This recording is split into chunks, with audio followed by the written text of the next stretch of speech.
welcome to Varn Blog, and today we're with Sudip B. Bhattacharya, um,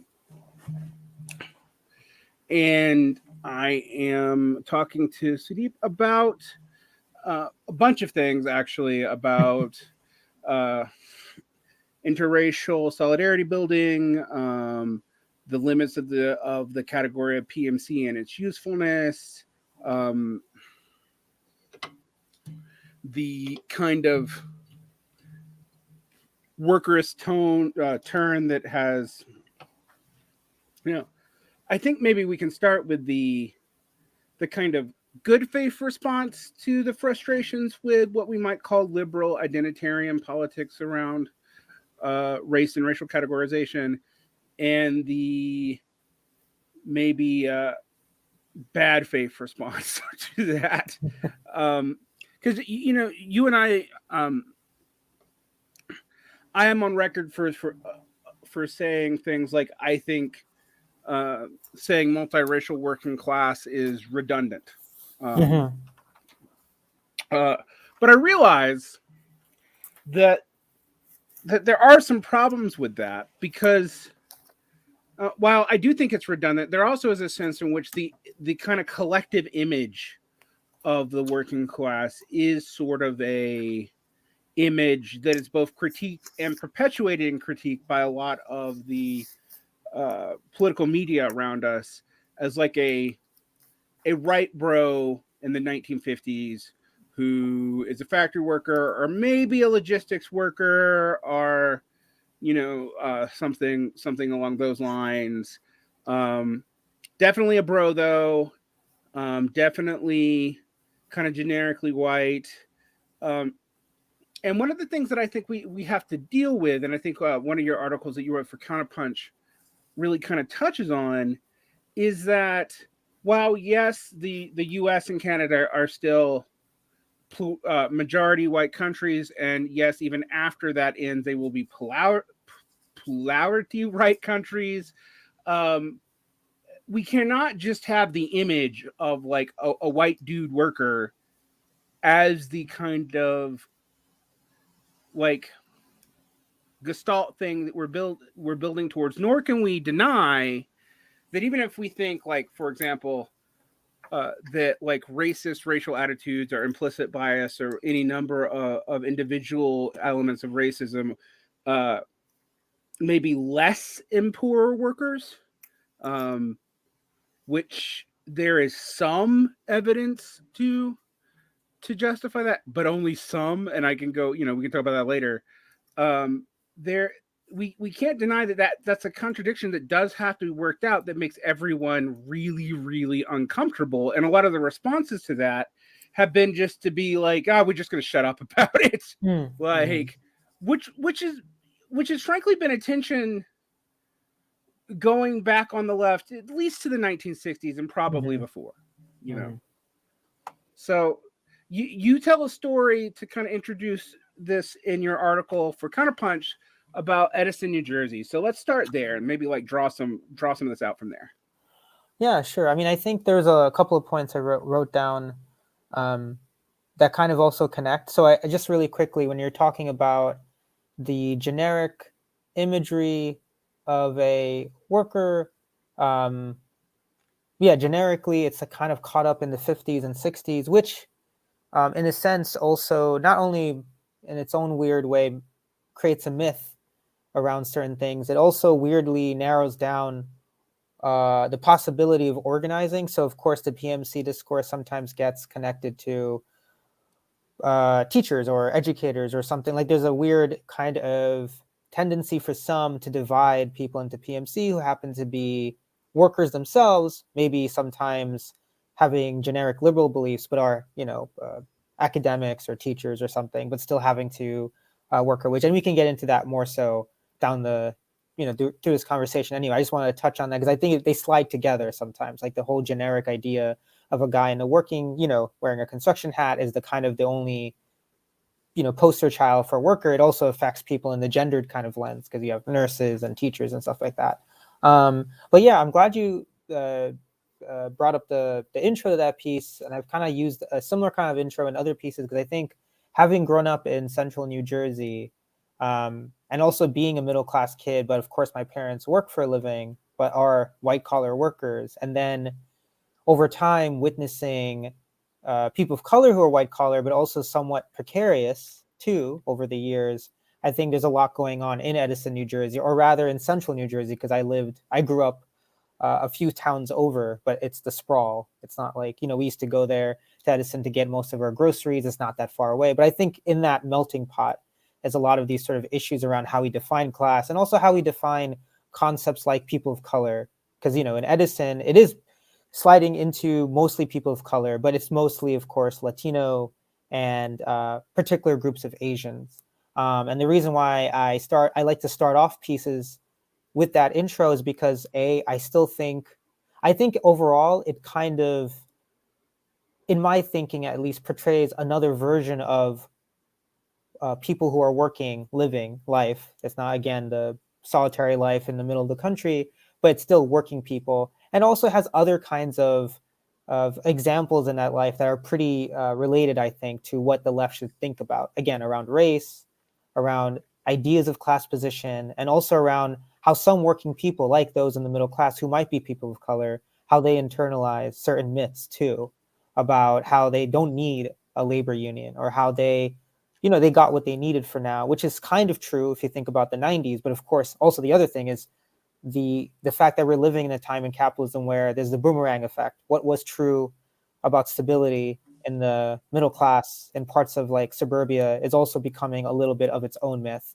and being kind of gnawed out by all those things that started in the cities in terms of deindustrialization and companies leaving. Because now, where I grew up, you also see a ton of people moving in who are not middle class necessarily, who are kind of fleeing the city, who are also still people of color, but they now happen to work in what is another new kind of growing industry where I'm from, which is warehouses, right? Like a bunch of Amazon distribution centers, those kind of things. So yeah, so the Edison thing for me, just like Edison is a very, very diverse place. If you go there, you are really in still New Jersey, the sprawl, but again, it's like what I think is suburban too, which is a lot of businesses having to do with like Asian American consumers, Latino consumers, and such. And in the midst of that, it's still all these kind of same issues that we see in under capitalism, where the other things too, like you have Asian American owned businesses, but you have lots of them, but it hasn't really done a lot other than maybe meeting some of our needs in terms of getting what we need to cook or whatever, but it hasn't improved the situation. So yeah, that's why I think Edison's so interesting. It's predominantly people of color or becoming such,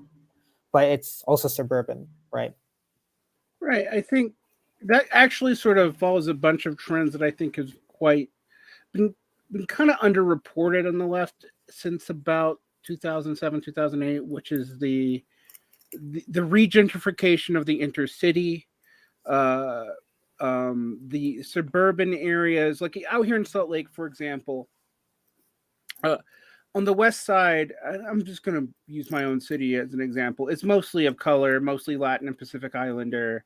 The east side is mostly old white. The west side is becoming increasingly transitional, to use all the marketing terms, meaning that there's a lot of young couples, both of color and white, coming in from outside the area, but they're better off than the people who currently live here. And the people who currently live here are selling their houses because they can make a lot of money off of them, and they're moving further out into the suburbs. But these suburbs don't have all the infrastructure, and so instead of like what we used to call the white flight donut, you have concentric circles of white people of color, mixed neighborhoods, white and people of color, back into people of color neighborhoods, and then on the outskirts in the inner city, you have this kind of core of wealth, which is predominantly white, some Asian, right? Like, and that pattern, I think, is in a lot of places in the country. And so there's all these now, like, kind of middle classish suburbs that where we think of as like historically like the home of the middle class white worker, probably doesn't have a BA, Right. that does seem to be the suburbs now. Mm. And then there's these other suburbs which are whiter, and I think that's an interesting trend. And I it's one that I find that socialists haven't talked a lot about in their organizing strategy. And to deal with that trend, I also think you do have to deal with like a lot of the realities of racial tensions, of racial misunderstandings, of a bias, and not just bias between white people and people of color, but between different kinds of people of color themselves. Like, we had an issue here where there was a lot of tension between a black local city council candidate and the Latin community, for example, that did not get ugly, but it looked like it might. And so, just for practical reasons, I think you have to learn how to like deal with this situation. Yeah. And when it's funny, because when I hear people talk about unions and stuff, they always pretend that like unions don't have these problems. But I can tell you, in the teachers union, this is a flashpoint. Like, how you identify, like how you deal with diversity claims, how you deal with DEI, which is not something I actually even love the way it's framed in DEI right now.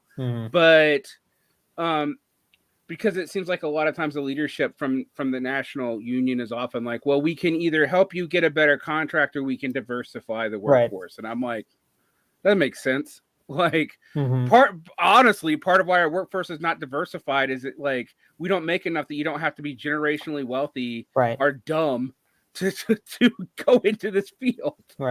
So I think you've mentioned that too a couple of times before in terms of, well, I want to speak, like, one of the interesting things about organizing in New Jersey, given the way that our chapters break down. So North Jersey has also, I think, a few mini chapters because it's pretty vast territory up there, just because of population size and just density. I mean, New Jersey, I think, is the most densely populated state.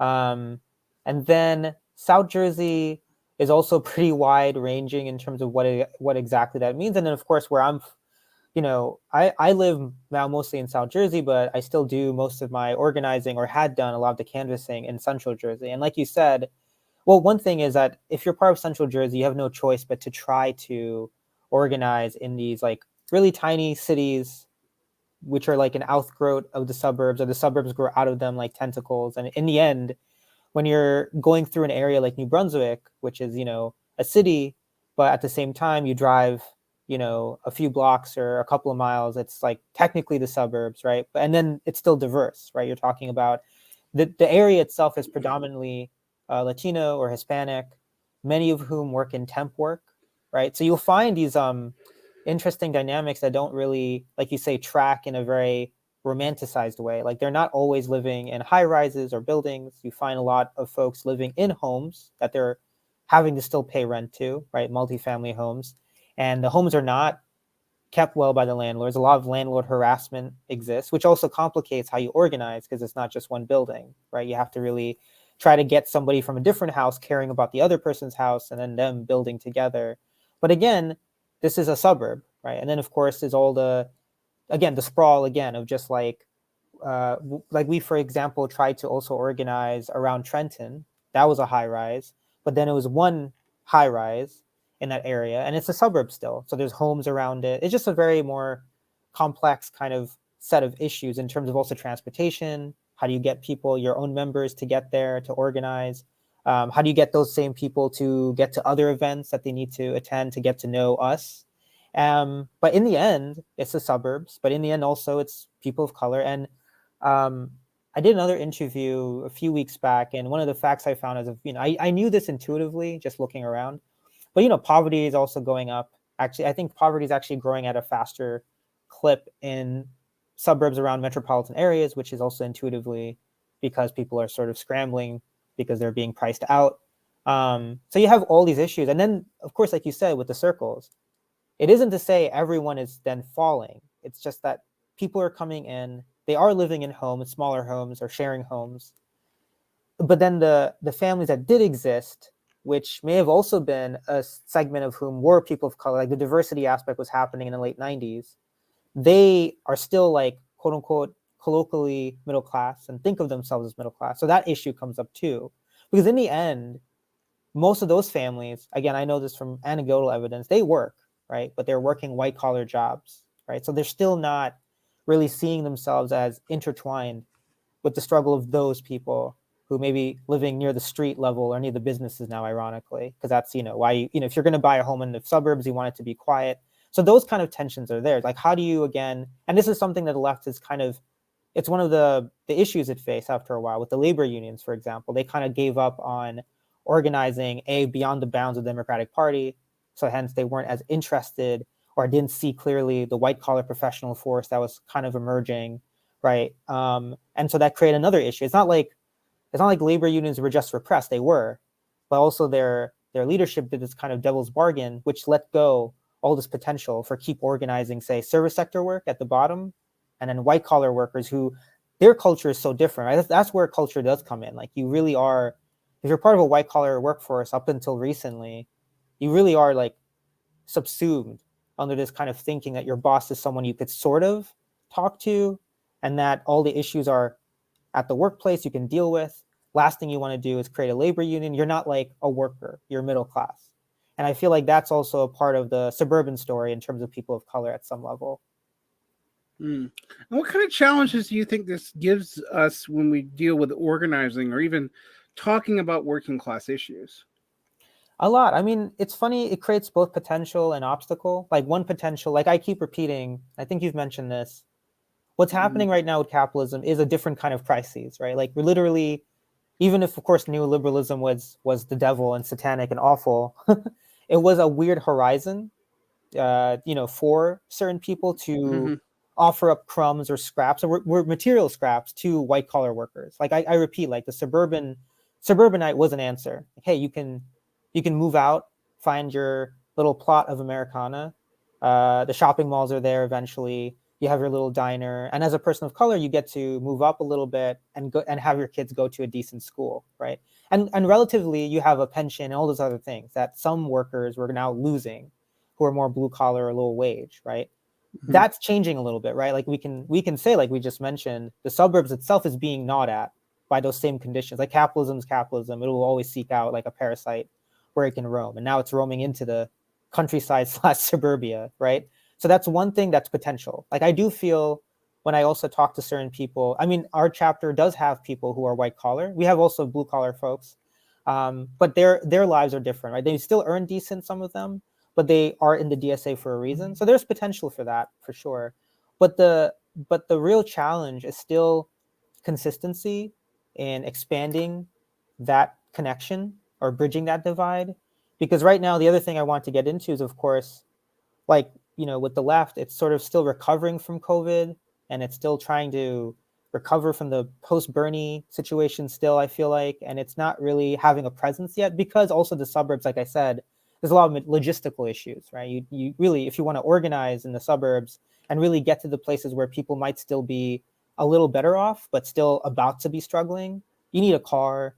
You need really dedicated people who know how to talk to these people, how to really sync with their self-interest, at least at the first part of it, and then move on to the general, like, hey, in some sense, you are also precarious. The things that you think are so important to you, your lawn, your 2 cars, if any, can be taken away. There's no social, all that kind of stuff.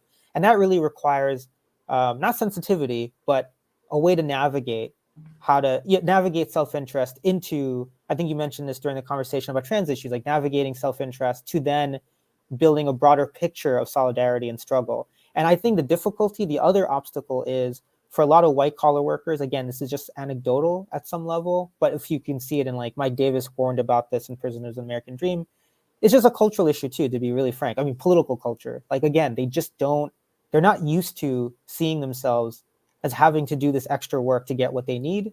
They're not used to talking about it. It's like the sensitivity. I'd rather just get more debt on my credit card than let people know that I'm having issues paying off the addition to my house. Because, it's the whole veneer that you want to keep. And that also, the veneer, like the familiarity of a narrative keeps you kind of warm at night when you're feeling like everything's falling apart. It takes a lot to break through and say, hey, it is kind of getting really hard for you, but there are these challenges that you're going to face, but we can face that. It's really hard sometimes to break through because there isn't that organizing culture for a while, at least, that I can think of that can, people can plop in and be like, hey, remember us? We were just around your corner. So presence is an issue too, right? There hasn't been a lot of presence in my in my estimation, other than maybe DSA chapters and other chapters doing this kind of work in the privileged hinterlands. Mm.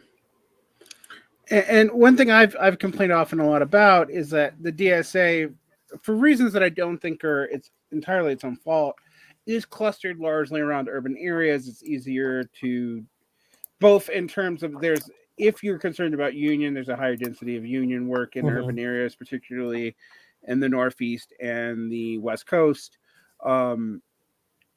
But that actually puts it from the political goals of the DS. It actually puts it at a slight disadvantage because it doesn't have anything to really trade with Democrats on. And so that doesn't seem immediately relevant to organizing in like the in a lot of these areas, but in a way I've talked to people about like one of the strategy problems that people have when they approach like I don't know highly conservative like Black congressional caucus people in the South, all right, because this is going to be a bigger and bigger issue I think for people in the Democratic Party. And for those of us who don't trust the Democrats, it's still an issue. Is like if you go into some of these neighborhoods, you're dealing with politicians who they may be quite corrupt. They may be, if not corrupt, at least very establishment, and even on certain issues, very on the conservative end of the establishment. But they have a rational appeal to their voter base, particularly in people of color and the Black community, specifically the Black voters, because they've been around for so fucking long. Whereas like the DSA, while it's been around for 40 years, it's only really mattered for 5.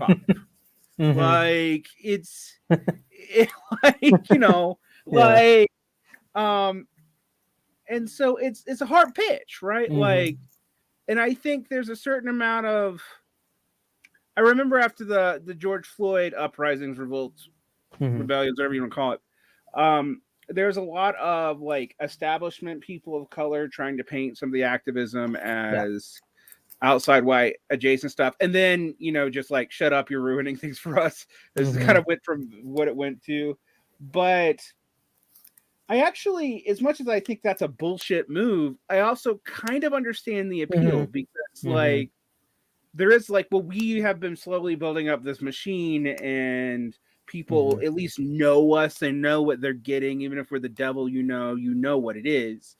And I think that's a challenge to organizing in some of these communities, but I think it's different in different communities. So I imagine, for example, Edison wouldn't have the same kind of problems around this as, say, Charlotte, South Carolina, right? I mean, it depends. I mean, so really quickly, like I did request some like demographic information about the DSA because I know I was looking it up and trying to, because you know, again, eyeball test, it's still very white, in some places very male, but I wanted to find like more specific data, I guess. And DSA folks did forward it. So again, you know, kudos to them for being transparent. I'm part of the org, so that helps. So like generally the US population, trying to compare, I think right now in the last census, it's 75% white, non-Hispanic. Let me see. I think it's like 19% Hispanic, and then 13% African American, and then 6% Asian American, with 1.3% who are Native, and then 0.3 who are Native Hawaiian. The DSA, although the white membership has declined over the last several, and like you said, it's true. I mean, it's been around for 40 years, but a lot of its growth and dynamism is really in the last 5 or 6, or at least since 2016. And so since then, the white demographic has dipped to 85%. So still it's 10% higher than the average, like the general population. 9% is Hispanic. 5% is Asian, with a higher percentage of South Asian. I kind of chuckled at that because that made sense, because you also see a lot of South Asian Americans winning elections in some New York State House races as socialists and stuff like that. And also, you know, that goes into some of our backgrounds. Like I said before, my parents come from a part of South Asia where, you know, the Communist Party, the Socialist Party, these are not like radical things, or, you know, they're whatever. So it makes some sense. And then finally, 4% is only African American. So to your point, there is that, like, so it just reinforces what I've been thinking in some ways, of just how it looks sometimes. Like, it is kind of awkward if you go into a certain setting and this is like the milieu you bring, because it is, you know, you have to build social trust, and not, you know, if you haven't seen a lot of white folks in your area and now they want to like organize with you, even though they're well-meaning, it can be a little bit like, just, what are you all about? Yeah. Our I to chapter, oh, Go ahead. sorry. No, I just want No, to say our chapter has been like more diverse in the past, so it hasn't been that awkward necessarily, mhm. but still we lack Black membership. So that's also been weird. But also weirdly enough, as a South Asian American, when I organize with African American folks, that hasn't come up immediately because there's other ways that we get racialized. Like, there's I'm brown, so there's always a tendency to view me just as Muslim. Ironically, for white folks, maybe that's threatening, but to a lot of other Black and brown folks, it's actually like a connection that's made. They're interested by my name because also a lot of African American folks have names that are Sanskrit based or like Indian sounding. So that's another dynamism. And it's also New Jersey. Like, I'm sure if I went down, because I used to live in DC, even though there was mostly positive there, but if I went down somewhere where there's no South Asians, I'm pretty sure I'd be seen as an outsider. So that complexity is there. But nonetheless, the DSA has that issue. But really, just to quickly add to the Edison part, there's still this interesting way that conservatism works. Like, I'm not that familiar with local politics, Edison, but I was talking to someone a while ago who mentioned it.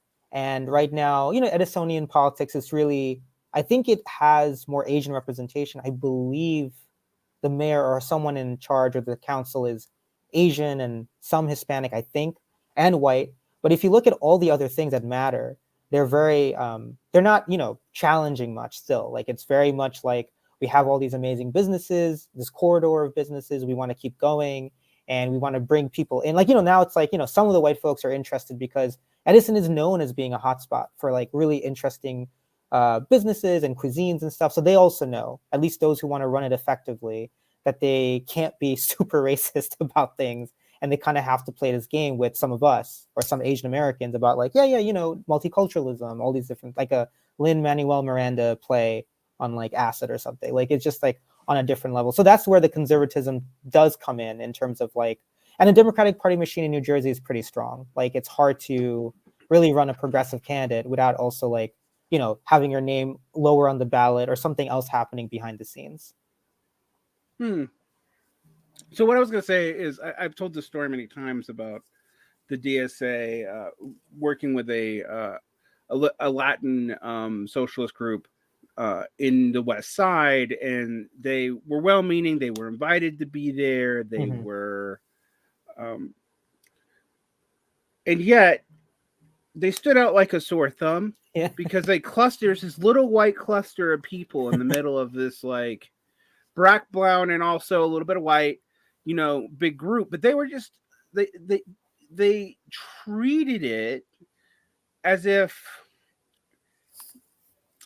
it was both simultaneously like a little bit of the workerism that we talked about, this white working class imago thing, but also like people who'd also been trained by identity politics to like be too afraid to like say anything, so they just clustered around in this little like, and it took me forever to be like, no, go get some barbecue and like go talk to people, and like it really is that simple. You can't just huddle up, but you also do have to watch a few things, like you are going to have to be a little careful about like not saying something careless, or what we might call microaggression, which those things are going to happen even to the most well-meaning people. That's something you have to work through. I don't always like the way we talk about that in activist circles, but it is something we got to prepare people for, because it's going to happen.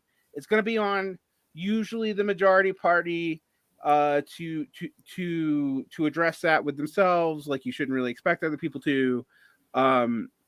Although I find, like, despite what you hear on the internet, you can just look it up. I don't have to do that to you. That usually that is not what actually happens in real life. Like, although I will admit, the line between real life and the internet is a lot thinner these days than I used to think it was. Same. Well, just to add, like, well, I think that's an interesting point you bring up, because in my mind, like, for me personally, like, I don't, a lot of my comrades who are white, like, are my friends, and I think they're well-meaning. I think that's the other issue you raise, where sometimes they might be the awkwardness again. It might not be like the awkwardness of someone wanting to tell everyone else what they think. It could be the other way, which is just not knowing how to interact, or just feeling like you don't want to be in someone's space when you sometimes you are an organizer. And I think we talked about this last time, about that dividing line between also knowing how to develop social trust and the skills of other people, and also develop, and that happens when you give people an opportunity to also play a role in the campaign. But also the divide line between that and also leadership. Like you also need to, because again, in my article and what I try to say is that there is this, like, I do think, and the book I refer to is the Perez book, Diversity's Child, because there he, has these large survey studies of people, African American, Asian, and Latinx, and he finds a growing number of them. Of course, African Americans the highest amount, 90%, who believe in the concept of people of color, and that concept belief is because they're believing in a system they're more open to a systemic critique of things. So it's a positive trend, like you're moving into a direction of growing yourself. But still, when you read this book and other books, and it's still useful, you still think like you also need people.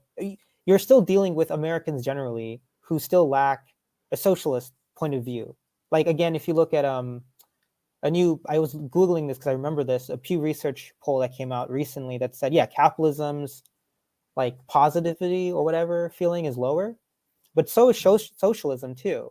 So there's a lot of things going on where, yes, you need to listen to people, but you need to like lead a little bit, or still be an organizer in those spaces where, yeah, you need to mingle, you need to, figure out what are the next questions to ask. And that also goes beyond white folks. It goes to people of color too, who may not necessarily have grown up in more, lower income areas or blue collar areas too. So I'm not necessarily seeing that as the only way of looking at the issue. My thing is that, frankly, though, just having a group that's not as diverse as it needs to be, but also not having having 4% Black representation is really not great.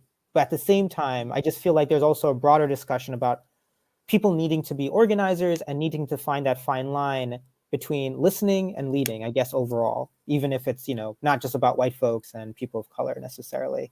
Yeah, so this does bring me to one of the things that I think is a kind of hard thing to talk about. And as the white guy who often goes on a mostly Black podcast, I will say that, like, I have long since noticed that it's not that just that Socialism America has a POC problem. In fact, the DSA stats roughly resemble every stat I've seen on progressives in general, who, despite having a lot of color leadership, is disproportionately white, even compared to reactionary conservatives the most reactionary conservatives on the other side. I have my theories as to that. Some of them are flattering, some of them aren't. But I will say it does seem like the one demographic group that is the most underrepresented in socialist circles that are not explicitly Black are Black folks. And that's so, like, even when you do look at the people of color, you start looking at down to specific racial groups. You're like, well, there's hardly any Black membership here, and they're like 17% of the population. So like, and in some areas, they're like, where I'm from, they're like 50% of the population, like not where I live now, but where I grew up. Like, if they're not represented in fairly large numbers, there's a huge part of the politics missing. And so you have to ask the question, why is that the case? Like, what is unappealing? And I think the DSA has done some things that I'm mixed on, such as like leadership quotas and whatnot. But why, I don't know. Like, sometimes it does feel like, well, why aren't you going in the Black community and being like, well, why don't you trust socialists? Like just like almost just like point blank. So can we like at least get like and I admit why questions are actually sociological research. The more I study why questions, the more I realize they actually prompt a lot of dishonest answers. Because people actually don't always know why, and they will come up with something. So they're not lying to you on purpose, but like it just prompts them to like figure it out. Right. Yeah. And so they might, but there is something like, it would still be meaningful to go at least like, why do people think that like, what's the most common answers to this question? Like, why aren't particularly when you look at a group like in the Black community in the 60s, there was like something like, even though the Panthers were never more than like 6,000 people, they had Right. something like 60% approval rating in the Black Yeah. community in like the late 60s, early 70s. Like, we don't have anything like that now. So Well, what do you think's going on there? Not I'm to ask not you to like whisper for that, because you're also not Black, but right.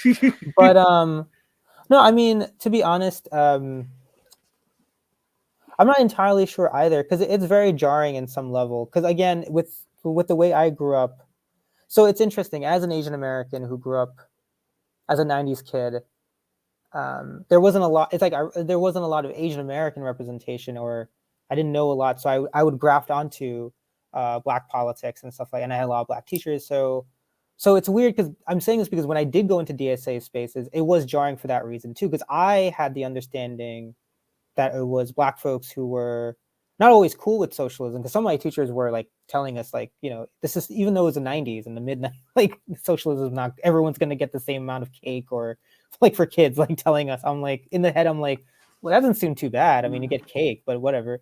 But still, in my mind, when I entered some of these spaces, it was a little bit jarring. And, you know, and talking with some folks I know, some of it is kind of simple, just that, um, it's like a weird loop, right? Like, the loop is the DSA has been very white, has had issues for a while in attracting Black folks. So therefore, if you see them, canvassing or handing out pamphlets, you may be like, I'm kind of interested, but I'll check it out later. Not really my thing. And the other thing is pretty obvious also to me now, to be honest, because I didn't know this really. The presence factor. I've mentioned this before. Just overall, there hasn't been much of a presence, I feel like, with the DSA consistently in mainly Black working class neighborhoods. Because even with the Floyd uprising, I remember our chapter did some stuff, to assist, and it went down from Central Jersey stuff to Philly, right? Um, but I remember, like, there were like so many disparate responses to it. Like, I know that chapters didn't have to formalize a response; they didn't have to coordinate anything. And I think some chapters, I don't want to get into it, but I think some chapters also just didn't do anything, and that just reinforced to some people who also might be, I don't want to say bad faith, but who also might not like socialism. They reinforce that, I see, like, these people are not for you. They're not even showing up for this thing, which is, again, to your other point, like, there is truth to that. And I think the other thing is what Glenn Ford mentioned. I know, I've been reading a lot of his essays more recently for these stuff that I'm trying to write. And he mentioned repeatedly in some of his essays for Black Agenda Report was, with some parts of the country, you do have a network of Black folks who also are trying to do what they can to get their community's resources, which means playing the game with Democrats. But eventually you have so-called community leaders too, who in effect play a kind of containment role. Like, hey, just sort of, the Republicans are coming after it. And the one thing I like about Glenn Ford, to the idea of what you said earlier about good faith and bad faith, like, of course it's Glenn Ford. He's not a fan of the Democratic Party. I mean, he went really far in saying Sanders is a sheepdog for the Democratic Party, so he's not really like any kind of moderate. But one thing he did in his essays effectively was understand why you had portions, not all, but portions of also Black folks, usually older folks, have this weird contradictory role. Like, when you talk about issues, they still hew left mostly. Even on labor issues, they've been consistently pro-labor. But when it comes to voting or thinking about politics, it's voting, partisan stuff, and then that kind of gets sublimated into a very conservative space because of that being the only angle, because the GOP has been, well, rightfully seen as like a really threatening force over time. And you mentioned this a while ago, but like with Asian Americans and Latinos,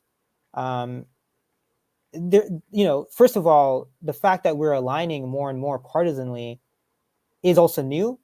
Like, it's not as, old as how African Americans have been consistently loyal to Democratic Party. So that network of people, maybe to be more pro-Democrat, is not always yet there. So it can sort of allow for some space to grow into these more progressive spaces. And therefore you will attract more people who are like me, South Asian, or someone who's Hispanic. So I think there's a lot of these other factors playing. And then just generally, the last 40 years, like you just mentioned, there isn't like other than the Black Panther Party in the early 70s and occasionally things happening in the 80s, there isn't that counteracting force to a very highly developed crew of pro DNC type. Like that's the other issue. Like there is a developed network of people, organizations, entities who know, for some of the highly engaged Black electorate, meaning those who are older, what really drives them. And, if you're older, yes, you don't want to have a crazy white person who is QAnon, so-called controlling the politics there. So I feel like that's one thing that the DSA has yet to contend with effectively, like building our own cadre of people who could counteract this in a good faith way, not just say, you guys are, dumb or ignorant. Like it's more like, no, you guys are old, you've seen a lot, it is scary, but I know you care about these issues, and they're not going to do. But that is also consistency. You can't just, there's no magic bullet. Like you said earlier, even if some Black voters who are older would love to vote for someone else, this other person's been there for 20, sometimes 30 years. So that's the other issue. I think with Asians and Hispanic, that hasn't yet happened, although it's slowly growing its own network of so-called progressive types.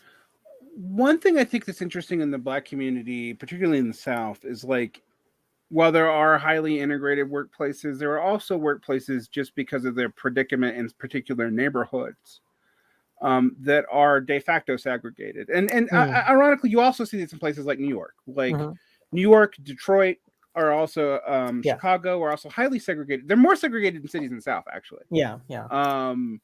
And so if you're working in your community or near your community, you're actually not likely to be in that integrated of a workforce. So even if you're in a union, you're not in a union with that many people of a different race. Now, if you're in like a major metropolitan area, that's not going to be true. Yeah. It is going to be highly integrated, and particularly if it's like skilled labor. Yeah. But like, for example, if you're in the Municipal Workers Union in Macon, Georgia, and I always Macon, Georgia, because it's where I'm from, you are 90% likely to be Black. Yeah.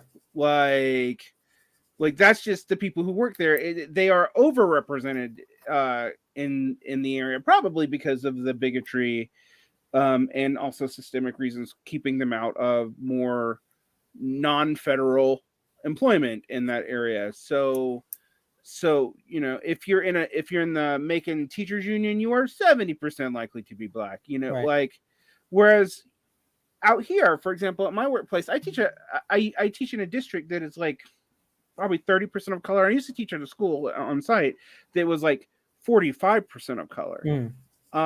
But we had, I always used to joke that they used to count me for diversity because I was Jewish, when I'm not actually even totally joking about that. But there are like four or five people of color in a staff of like 110. Yeah. So our union, which doesn't have a super high penetration anyway, I've seen one. I mean, I'm just going to be honest. At my locals, I've seen like one face of color. Right. And so, for all we talk about, like, the inner solidarity in the union, and when it exists, it does exist, but like, it often is just not there. Like, it because the people aren't living in the same space. And so, and I think this is ironically more true when you start dealing with not the PMC. I think people know how I feel about that category. But like, professional workers are probably more segregated in their workplaces, even when they're in unions than other groups of people. Like when I worked at a Papa John's and at a prison, like I had a really, really racially diverse bunch of colleagues. Even when I worked at like Geico, I had a fairly racially diverse bunch of colleagues. But when I entered professions, that changed pretty dramatically, which is also somewhat weird to me, because I will admit that's also the place where we try the hardest to like do DEI talk. And for those of you that's diversity and inclusion in employment, and stuff like that. It does seem like this weird double consciousness a lot of the time. And I imagine that's hard for an organization. We've been talking about the DSA because you're in it, but like any socialist organization that was trying to like deal with this in sections of the economy and the way this is changing is going to hit some radical but very specific walls depending on the area that they're in. I mean, the other thing I got to say, I'm in Salt Lake. This is a fairly white part of the country. Outside of West Salt Lake, this is a pretty white area. And when I say that, also, like, the people of color here are almost all Latin or Pacific Islander, or if you meet Black people, they tend to be African, not African American. Right. So it's a very different dynamic than where I grew up. Yeah, I mean, and also just like speaking to the organizing that takes place in New Jersey, you have also like different histories of workforce, right? Like you mentioned before. I mean, it makes sense, right? Like the federal jobs were more open for a long time. And of course, back then it was, when you think of people of color, at least in that period of time when some of these jobs were open, it's mostly African-American who are really looking for this kind of stability. Now, like I mentioned, New Brunswick, the employment there is mostly temp work, domestic work, things like that. And there's a lot of Latino folks, mostly, I think, a mix of Mexican and Central American. And you have African-American folks obviously living in the area too, but it's mostly Latino. And of course, they're working these kind of different jobs. For Asian folks, it's a mix of that too. It's like, there are also Asian Americans who live and work in New Brunswick in these temp agencies. I have family members who work in like government jobs, too, because it's like, and that's the other thing also, like for a lot of Asian Americans, over time, I mean, generally Asians are part of the working class, whether it be white collar or blue collar, just globally. But the difference now is that a lot of those folks are coming to the States, the families that want to be reunited, and now their sister or brother who isn't necessarily the same as the first one who came, who had the quote unquote skills to work as an engineer. Now you're bringing over family members whose first job might be working at a liquor store, not even owning it. And I think that's the thing with the Asian American experience. It's also a little bit like similar to Latino in a way, where you can have these splits within a family because of just those kind of things happening. Which adds a little bit of like potential again, because there's this potential for connecting people together, saying, hey, it's your family, like, you know this life because your brother does this work, or your sister, like it's tough for them, it'll be tough for you. But it also creates some obstacles again when you don't have an organizational mapping out of what to really talk about. You're talking about like so much complexity in the workforce where it's really hard to pin down what to do sometimes, like where to organize, or what's the real campaign to work around. That's one of the reasons why our chapter focused a lot, at least, on tenants issues, because the temp work stuff means like people are not really working in one site all the time. They're being sent out to different places. But the one thing that's the glue of just living in a horrible timeline is being a tenant and not having enough to pay to live there. And of course, your landlord taking advantage of you. So those are the kind of the ways I see it. But I think one of the things that the left has to do, and I'm saying this in a good faith way because I know it's difficult. I'm not trying to be like, this is so easy, because I've tried to do it and it's really hard. But I think we really do have to think through, even when you're good faith about it, are mapping out. Like, this class issue is class, it's capitalism still. Difference does not need to be subsumed under one unitary campaign, but nonetheless, we need to make it socialist. Like, these very complex things can still be reduced to, we need socialism instead of capitalism. Like, I feel like for some leftists, I think they just have a fear, whether they be white or black or brown, of if they mention difference, even if it's material in terms of your work, it can open the door to someone else coming in saying, see, this is why, the main thing to do is to follow these differences, right? But ultimately, if you don't deal with some difference in terms of material stuff, like undocumented workers and what they face, you're going to open up another door, which those people might not feel represented, and they'll just drift away into something else. But for me, the answer is always like, socialism is still the answer.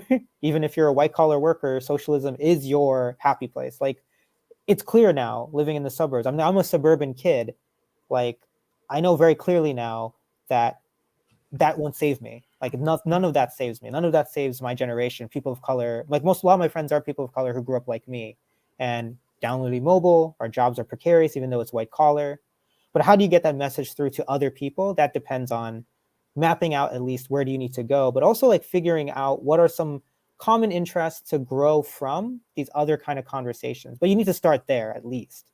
But how do you do that? And it's also a loop because the DSA is also having some issues, and the left generally, in terms of COVID, in terms of funding, in terms of resources. And by resources, I also mean good leaders. I've seen a lot of good leaders get burnt out through the Bernie stuff and COVID.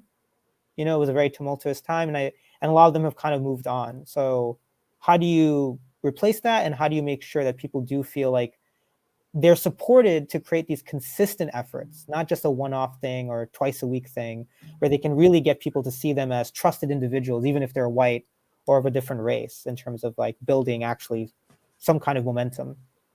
I think that's.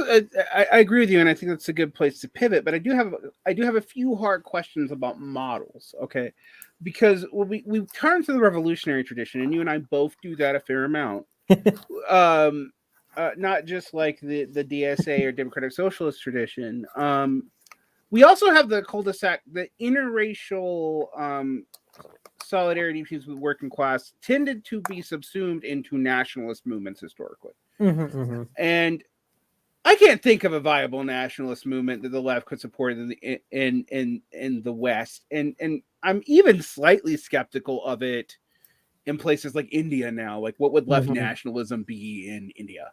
Like, I don't know. I don't like in China. There's a different history there. I can maybe see it, but that's about it. Actually, like, you know, Vietnam definitely. But you're in a hard place where you're like, okay, well, our nationalist models that are good are like 3 of them, and they're all in Asia and maybe a couple of countries in Africa between certain years, and then like we're not going to talk about this anymore. And I do think that's hard to appeal to people when you're like, okay, we need interracial working class solidarity. Right. But we're also not asking you to subsume yourself into this like imago of the working class that is at some level white. Like, I always think about, I was a kid. I was like 19. I was reading Ralph Ellison's Invisible Man. I don't know how much people know about Ralph Ellison. He's kind of a conservative black thinker, ultimately. But like a lot of his critiques of, say, the socialist movement in that book, which are explicit, was like, well, no matter what you do when you tell us to do solidarity, whether it's liberal or communist, I melt it down and the brown becomes white. Like, and that fear is like intrinsically there. I've read The Problems of the Negro Intellectual by Cruz. Similar things come up. And his models end up being cultural nationalism based off of the Irish and Jewish things, and there's some weirdness on the Jewish part, but he becomes increasingly anti-socialist and also seems to have taken some Fed money throughout those essays, because he sees them as basically, you know, a competing nationalist project. I think when you look at someone like Amiri Baraka, you have the opposite trajectory. Somebody who comes in distrusting socialists, does not trust white people at all, has always had some kind of strange things to say about Jews. But who increasingly doesn't see the promise of cultural nationalism or of the nationalism, and starts he starts, you know, towards the 80s and 90s, he starts sounding a lot more like the classic Panthers, or like Malcolm X after he converted to Sunni Islam. Like, well, you know, some people said he was more of did he become a Stalinist technically or something like that? Yeah, he kind of did later on. Yeah. He goes through phases. Baraka's life is really hard to like pin down. To condense down, and also to just say like, oh, easily that was even consistently left wing, much less consistently socialist. But there's a thread there that you see the struggle throughout his life. I think Assad Haider writes pretty well about him. Yeah. Although Haider also, I think Haider's faith in, when I read these tensions between universalism and particularism, I've always like, well, there's not an easy answer to it, because the answer does have to, at some way, be both. Right. Like, I can't expect everyone to want to be like me, Right. regardless of my identity. Like, Right. Well, I mean, I think one thing I want to add to that also is, I mean, you have a lot of part of the notes I wrote up for this discussion is obviously there are traditions to pull from, but of course we're also entering kind of new ground at the same time. mm-hmm, Meaning, like, when I think of nationalisms that sort of worked, they're obviously like revolutionary left nationalisms, like the BPP, Black Panther Party you mentioned, and also the Young Lords. So one of the books I wrote another piece for Counterpunch talking about solidarity, which I think I'll try to expand on for another piece. I kind of just wanted to write really quickly so I can claim that these are some of the ideas I'm interested in. But there's a writer, Sonia Songha Lee, that I referenced in that piece, and she is a assistant professor of history at Washington in mm-hmm, St. Louis, and she wrote this book called Building a Latino Civil Rights Struggle Movement, and it has a lot to do with the 1950s in New York City, mostly between Puerto Ricans and African Americans. And in both cases, sort of revolutionary left organizing brought them closer together. The Young Lords, obviously, their main genesis was being, Puerto Rican independence and some of those things, but they also incorporated African Americans into their leadership, and they were directly inspired by the Black Panther Party. So it's like this interesting complexity of being nationalist, and of course, in that sense, there is a real claim, right? Like Puerto Rico is a colony, so you really need to, how can you build power if your people are colonized in that explicit way? But the language was still different. It was very much like there are these stages of fighting and struggle that we have to go through. Um, but those stages are effective when we build this coalition. So it's like a moral concern, like our fate as colonized people are intertwined, which is again part of a long tradition. Malcolm X, even when he was before he can, start to broaden some of his other politics, was always invested in internationalism. Du Bois, obviously, and then even Frantz Fanon, someone who's been taken up sometimes as a very monolithic thinker, he was a Black Martinican writing in Algeria, thinking through these complex ideas, talking about solidarity, very much so. So these traditions are there, and they're pretty nationalist and left, right? So there's that tradition, but honestly, like it's still, but where we're entering is an unknown, because you're correct about those kind of politics is going to be hard to bring back, and it's not necessarily, you can't just like try to reenact what happened in the 60s and 50s. Like the conditions were different, especially when you saw countries going through decolonization right in front of you. So it's like another kind of, thing to attach yourself to. Like there was this real dream that was taking place. And now we're living 40, 50 years with the IMF, with the WTO, the fall of the Berlin Wall. A lot of things have changed, right? The Soviet Union's not even there to provide you support. So I think that's where it's correct to say that, some of these things won't be brought back effectively. But I still feel like those traditions spoke to some interesting ideas, right? Again, you need to have people thinking about both. You need to have people thinking there is a moral connection, like you are this person who's tied to this other person because you are suffering something similar to some degree. But then the moral dimension of what do you want to replace that with, that's something that sometimes groups forget, right? Like you have your differences, but you still should agree that socialism or some part of it is necessary. Like I said, this also goes with the white collar, blue collar divide. Like, an IT worker who's still relatively okay, even though that's changing a little bit. Yes, it's going to be hard for them to figure out that, they are struggling. But yeah, they do need socialism themselves. And then the other thing that's important is a strategic value that's still there, right? Like having that conversation with people. Like, even if you're a person who needs to have immigration reform, it's going to be much easier to do that with more people, obviously. And of course, those people who might feel a kind of connection, and vice versa, if you want these things to happen, right? And finally, like the other thing to think about, like just in terms of, you mentioned internationalism, I think, again, it works the same way. Like I wrote about this in Solidarity piece. Another venue to think about how broadly we need this fight is like attacking U.S. imperialism. But that too is also very different now because we don't even have, again, an international or anything like that. It could bridge those divides. But I still think, even though the conditions are different in terms of how we build it up, the traditions still echo some interesting concepts and discussions and maybe some tactics to think through.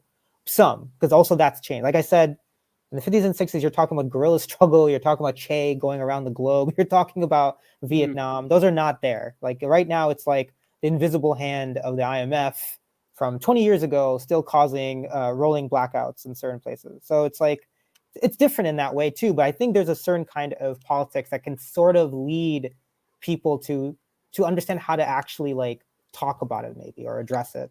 Right.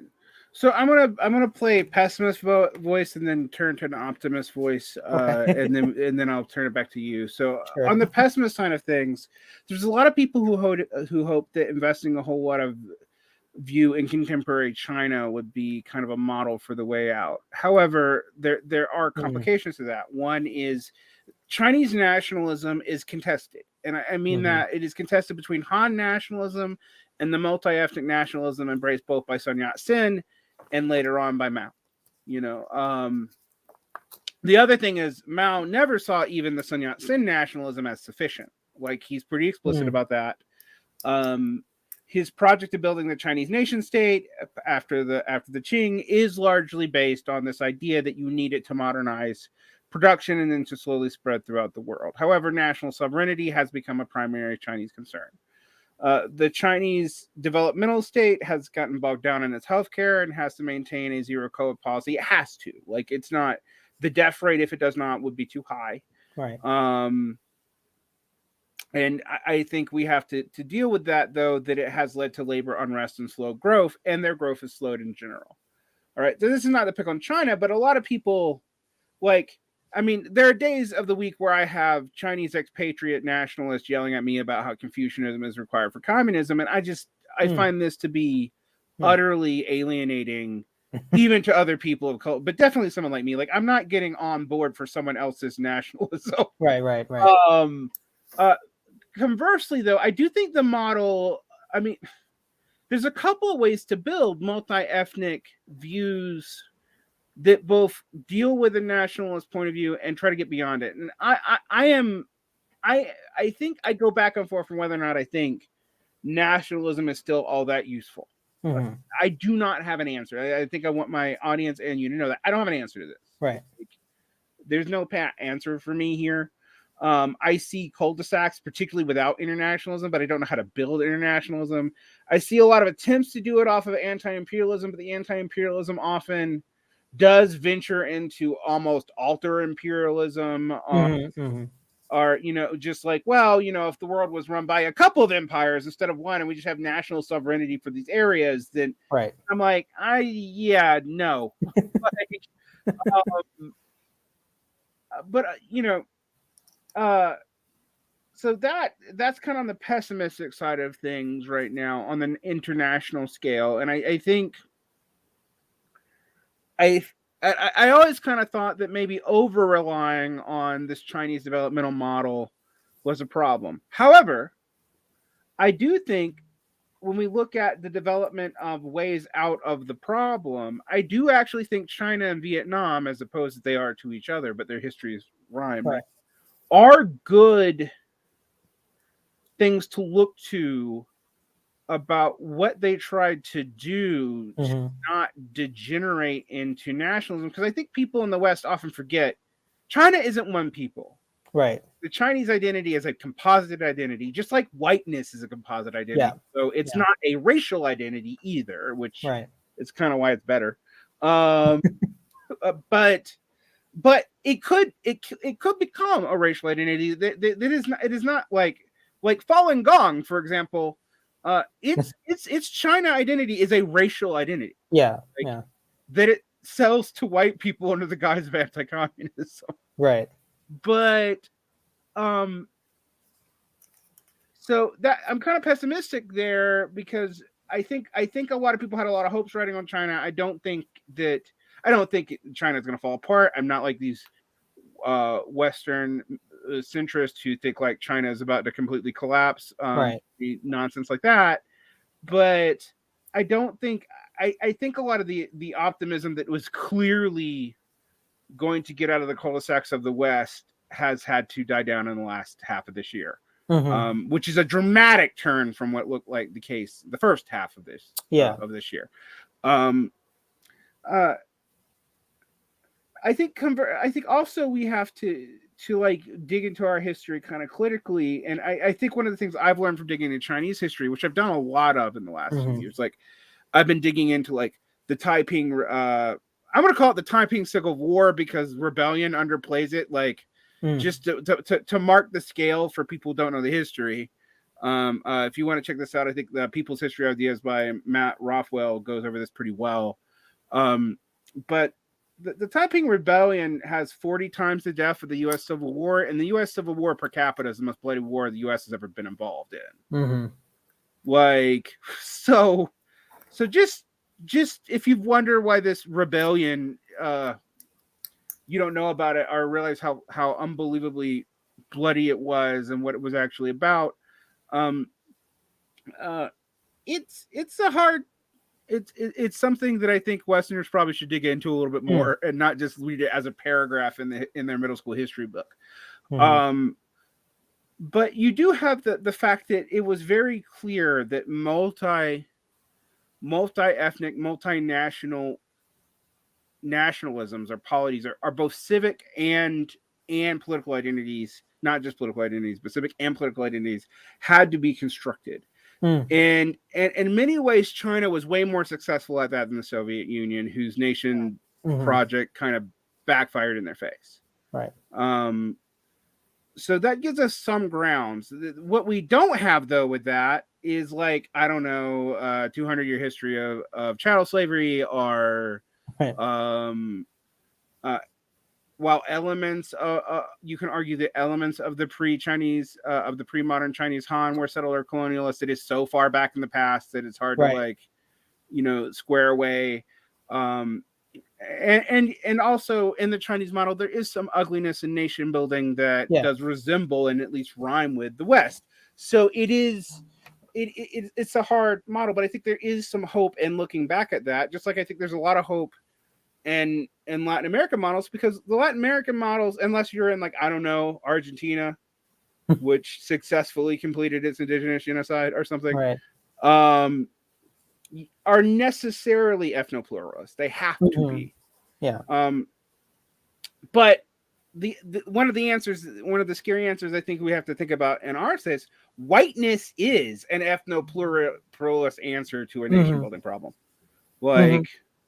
Like it doesn't come out of the United States. It's not unique to the United States, but it was so useful in Anglo-settler colonialism, right? Because we could stop hating each other for being Germans and Irish and whatever, depending on when you came in, or for being Catholics or Protestants, and get on to hating people because they weren't white. Like that was the whole like, we got to glue this identity together. What do we got? Pale people. Right. Like, well, this is and that's something. So I did teach a course on U.S. Empire, and one of the books I use is "End of the Myth" by Greg Grandin, because in the end, there's like, the point of that book really is about the gluing together of. I mean, it's scary, but it's also really something that you have. A continent of people who really were warring with each other, fighting each other up until through World War II. But in this context, coming here, were then sort of successfully woven together. And of course, other groups came along and they would take some time. But nonetheless, this idea of whiteness being such a really epic force and telling my students, white and non-white, about how it really was also a short-term deal for those people too, in a way. I mean, of course, they benefited in the moment taking land from indigenous folks. I mean, that's like, who really lost that battle is clearly the indigenous folks, and then later Mexican. But in the end, one of the lessons of that book that I try to reinforce is that it was it's a setup. Like eventually, same thing with the suburbia dream. These are all setups, and eventually, I guess with like Malcolm X, like the chickens come home to roost, right? Like you're talking about now a society in America that's so wrought with war and expansion, or the doubling down of certain kind of like thinking. And then you have the veterans from these war coming back, thinking the war is still happening. Like there were parts of the book where they talked about, like during the U.S. invasion of Mexico, there was land that they were giving to people to some degree. And if not, they allow them to unleash their bitterness and anger against Mexicans. And then part of the book that's interesting, they go back to the Northeast and other parts, and they start to form like now white, like really explicitly white supremacist unions and such, and all these clubs. Now you have a similar factor, like after Vietnam, you have white veterans of that war coming back, seeing Vietnamese people here as the enemy within. So it's like, and it is rupturing society. It's also rupturing society overall for everyone. And you can see it also nowadays with, Trump's rise, all these different things. So yeah, that book is interesting because I think it also echoes to something I'm interested in, like explaining to people, obviously, who are the real victims, obviously, immediately, people like me or people of color or whatever, like people dispossessed or something, like indigenous folks, obviously. But the point is, it's like in the end, this was never a solution for anybody. Really, it was going to create a situation down the road where, resources are now being extracted. And literally now the choice is not only between socialism and barbarism, it's socialism and survival of millions and billions of people, because all the different things that the US empire did to cohere this entity called whiteness to go forth really, created so many different things down the road, like different countries that allied with it who are also capitalist and extractivist, that pushed forward this idea that you can industrialize without any kind of consequence, like the whole domino effect.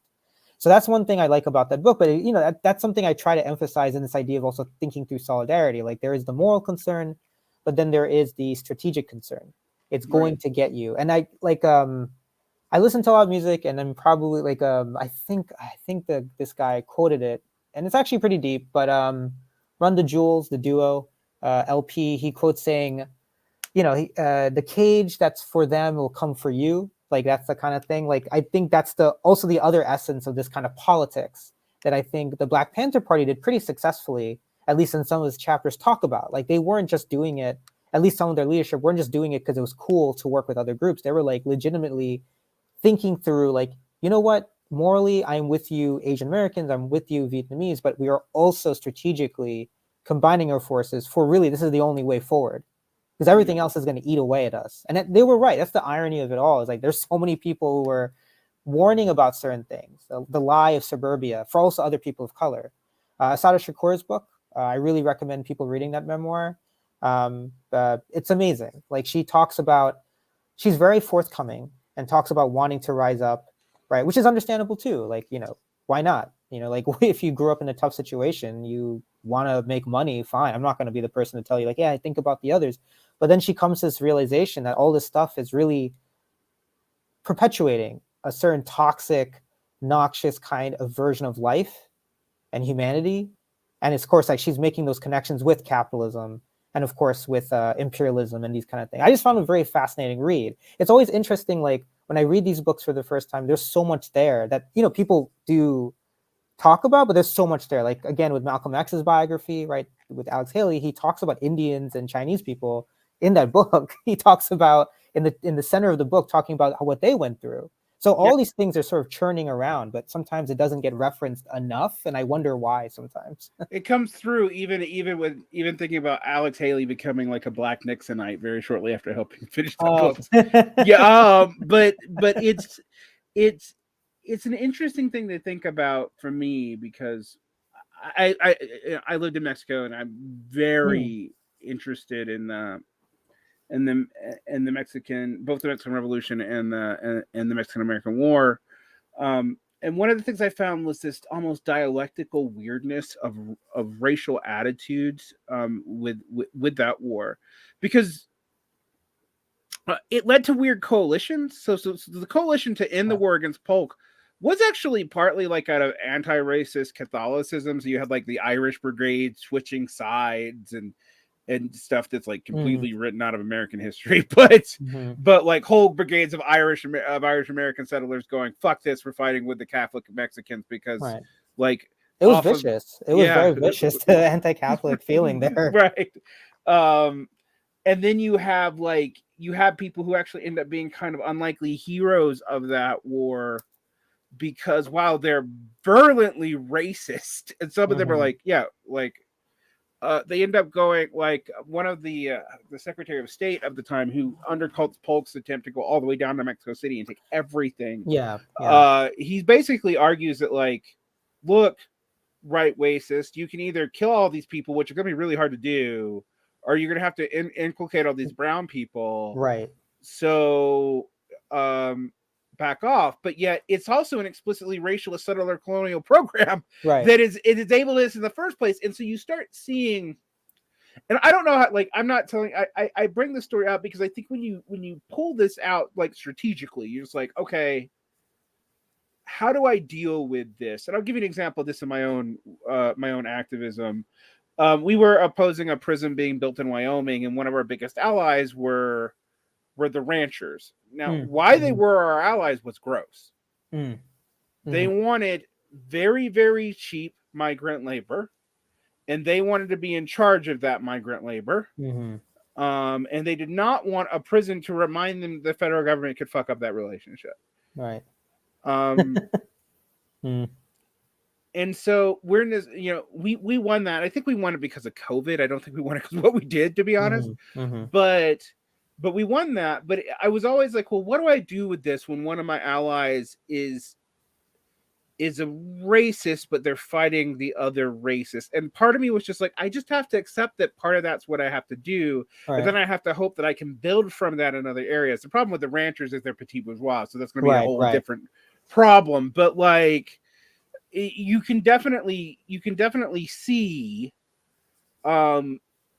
these weird things opening up. A conveying thing is Amon Bundy, weird anti-government guy, comes out taking a good stance on the Floyd revolts. Like it's just bizarre. And a lot of people thought it was cynical, and I was like, no, I think he hates the feds more than he hates black people. Like which is it's and not they said a high bar, but still it's and problematic shit too. But no, he did. And also we talked about that history a bit too, in terms of, like, ultimately the US, ironically, often in that period of history didn't choose to, like, incorporate certain parts because they knew they would, if they wanted to create states, all these brown folks that are there, like, what do you do? And the same thing happened with the Philippines, right? Like I tell them about the coalition of those who survived the US basically death march to that region, like just killing hundreds of thousands of people, annihilating them. I just tell them, like, those who survived, who carried on, they began, one of the main supporters were segregationists, because they were annoyed by the fact that since the Philippines was technically like what Puerto Rico is now, they're the only, like, type of Asian folks who could still come to the United States, not being part of the quota system that was in place. And so that's one of the reasons why they wanted to support independence, so they could easily ban them again, because they're a separate nation. So all these things about history that are both fascinating, but also just like, well, even in the contemporary world, there's many instances where I've been organizing where you see different groups of color, even if they're also technically in the same economic position in the working class, having kind of skepticism of each other, because like, the issue of segregation is also real when it comes to groups of color too. Like, the difference is groups of color will live usually closer to each other than a lot of white folks will live with groups of color in some instances. But that doesn't mean they're going to go to the same places or the same houses of worship, et cetera, et cetera. So they'll still develop attitudes that might be more positive to each other at some length. Like, hey, I see this person living in my community. But nonetheless, it's gonna, like, for me, the issue is this: it's like you are seeing a POC kind of attitude growing, but it also has its own ceiling. So it's not something that should be dismissed by anyone who's organizing. Like, that's the bad faith. Like, oh, it's just a distraction. It's really not. It's actually a stage for people to really identify issues beyond themselves. Like, if someone is Asian American, usually, and they're identifying as POC in most surveys, they're actually more liable to think through different issues broadly. Like, yes, my, police is, something that'll affect me, or at least affect Black folks, and I should care. That's a positive sign. So I think for some folks to think of that as always contradictory of a broader narrative that needs to be built, that's not true. But it's still a ceiling. Like, for folks who also think this is just like the avenue of change that's going to happen, that's also not true.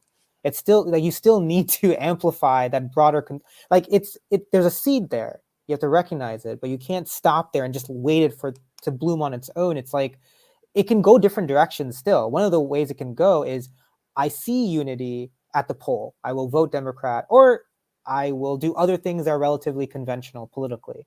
And in my mind, to really create change, for a lot of things that we care about, you're going to have to do things beyond that scope, and that will require more unity, or at least unity of feeling, like the willingness to say to someone, to see someone as someone willing to fight for it. And so in my head, when I see things like, for instance, I've come across people of color who are skeptical of each other because of different languages. I see folks who still are who view themselves as maybe more American because they speak English. Like some folk, there were like tensions between folks of color, between those who are Spanish speaking and not, right? And of course, they would also view the Spanish speaking people as having an in with certain other, people in the community or something, and vice versa. You hear also people, like I've also been in parts of DC, and that's the other interesting thing. Like I'm not read as sometimes Asian American, I'm read as South Asian, or like I said, Muslim just generally. And so I've been really sometimes in spaces where people are very open with me about what they think about the other side. So I've had Asian Americans talk to me like, oh, such and such, like, insert some grievance that might be real, but also insert like anti-Blackness, and like they're telling me. And then African American folks who also insert something that's real, but also some really horrible things too. So, but that's what I'm saying. Both these groups might be in the situation still viewing certain concerns as the same, but when it comes to like building the actual power to go further than that, that's where it's going to fray. Because how do you fight for someone if you feel that way about them? I don't think that's possible. Like if you're gonna, the things that we need now are so epic. That's the other difference. Like the things that we need are so epic, and especially that's what I mean by the unknown. Like the kind of crises we're facing is just so rolling and so insane that really people have to go toe to toe with certain forces, with people they might have thought differently because they look a certain way, and that's between people of color. So that's some of why I want to focus on these issues. But that's my worry, and that's what I think is something that people need to take seriously. Not saying like they're not going to like each other, but are they going to be really, really in solidarity with each other when it comes to like also really material things, like when police shoot tear gas into certain neighborhoods, which is going to happen again. Like if people are really, going to rise up and organize and they're at the tipping point, police will be sent in, some of whom are going to be diverse, and they're going to shoot, but they're going to shoot tear gas into certain neighborhoods to show them a point. Will other neighborhoods be willing to take that risk for them, for the broader fight to win? See, that's the thing too. Like they need to know that. They need to know that you're standing with this group because you have a common source of enemy, but also a common source of political horizon that needs to be fought for. And that's the way I think is kind of useful, but I don't know how you build that, to be honest. Like that's a lot I don't have an answer for that either, because this is very difficult kind of thinking. And if I'm thinking about personally, I care about these things because I have a socialist background, my family is, but I'm also just, the other thing to think about is like time and energy, other concerns, and also the threat. Like the George Floyd thing still haunts me. Like the fact that you had so many people in the streets, but then there was also DSA and other groups not really organizing, and the BLM stuff that happened later, of course, right, with the funds and everything. But the police came in, they even freaking pushed over an old white dude, right, in the middle of Buffalo and walked over his body, and nothing happened. Like that still haunts people, I feel like, too. Like I still talk to people about it, like, remember that time in 2020 when there were like 22 million people in the street from liberal to left to whatever, and then people were just straight up beaten in front of the cameras rolling, and now we don't talk about it, or people don't want to talk about it. I think that also fed some people a lesson. Hey, like a bad lesson. Like I don't want to deal with this kind of shit. Like in Philadelphia, the cops were shooting tear gas, I believe, into mostly working class Black areas that had nothing to do with the protest too sometimes. Why do you want to be involved in something that's only causing you pain and harm? Even if like all that stuff is abstract when you're talking about your real material concerns sometimes. Yeah, I mean, I think a lot. I'm going to be a little bit personal on this. I have come to this from the standpoint of very much what you said, that it doesn't stay for you. And I used to tell people who would yell at like, well, why are these white people fighting for BLM? It's all symbolic. And I'm like, you know what, maybe in the case of a certain kind of middle class person in Portland, maybe you're right. Yeah. And I know I pick on Portland a lot, but like it's But yeah. But in another sense, there's also less difference between some of these people than there used to be. Yes, there's still white privilege. No one's going to deny it, but it's vector and I mean, in some ways I'm like, white privilege is a lot cheaper in its value than it used to be. Right. And I pointed this out to people before, and a lot of people got mad at me. They thought I was making a point about like, oh, the poor white people, but I was like, look, if you come from my part of the world and you're a lower middle class white person, your life expectancy has caught up to Black people pretty quickly. Not entirely, it's still slightly higher, but like it's catching up, and it's not because the Black population's life expectancy is going up a little bit, but it's mostly lower middle class white people's lives going down. And I can just count the kind of shit that I've seen, like deaths of alcoholism between people under 40 just skyrocketing. I can think of 3 people right now. Just, and I also, I want to put this out. I also feel like a lot of socialists are removed from this. Like, this is a world that they aren't always part of. They speak abstractly about. They go tell people join in a union and aren't looking at this kind of highly, increasingly, to use maybe a term people are uncomfortable with, but a lumpenized world. And this is something the Panthers actually talked about, is like it was going to spread out into the other communities too. Right. And the white community might be last. Right. And also, as I really point out, it doesn't hit the white community evenly, because some of these wealth disparities are structural even amongst white ethnics. Like it is something to look at, but I think you have to build solidarity. Just like I told someone, like I don't talk about trans issues in terms of the way they're talked about traditionally right now in trans circles. One, I don't feel like I can, for a variety of reasons, but 2, I also feel like it's not, like, that approach may not actually work all that well. But I also don't call shit fads, like, or stuff like that, like, because I'm like, I care about bodily autonomy. I care about the decisions to make that. I realize there are some questions around that are hard, particularly involving minors. But body autonomy is a major vector for me. It is also something we see come into play with Roe v. Wade. It comes into play with so many other things, where, and we don't call it bodily autonomy, but I'm like, we either are on the line for this as socialists because it affects everyone of the working class, and frankly everybody, period. Right. Or we're not. And I'm on the side that we're going to be on the side of this, right? And when it comes to racial issues, I have the same approach with a lot of grievances between ethnic and racial groups are historically legitimate. Yeah. And a lot of the power stuff is also historically legitimate. And it is weird, like I spent a lot of time in Asia, like not like just an Asian American community, and you're like, no one talks about Asians, everyone talks about like Chinese, and maybe not even that broad. Like, we're really talking about like Toisanese and like this, that, and the other. But in a real sense, like, I see this even in like the Pan-Asian diaspora in America, right? So, for example, like a lot of people who have the consciousness of like, okay, we have to have Asian solidarity, but it doesn't mean that like the Japanese person and the Korean person are necessarily comfortable with each other, right?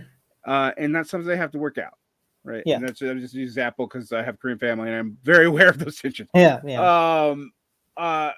Or you could think about like the like person from Kerala versus person from Punjab versus person from Pakistan. Like, like these aren't going to go away, but there is a sense in which, like, if there is a common contestation, you can at least work it out on the same side and not as enemies, and be like, okay, well, like this did happen, but we have to deal with this right now. We have to lean into this right now. It's hard to figure out how to create a space. And I am fundamentally against safety culture. I don't like the term safe space, but I do have to think a space where people can feel supported enough to say these things honestly, and like, like say like, that's some bullshit shit you did that like betrays that you don't understand my culture. Right, right, Or like, dude, that's low key racist. right. Um, without automatically pushing people out.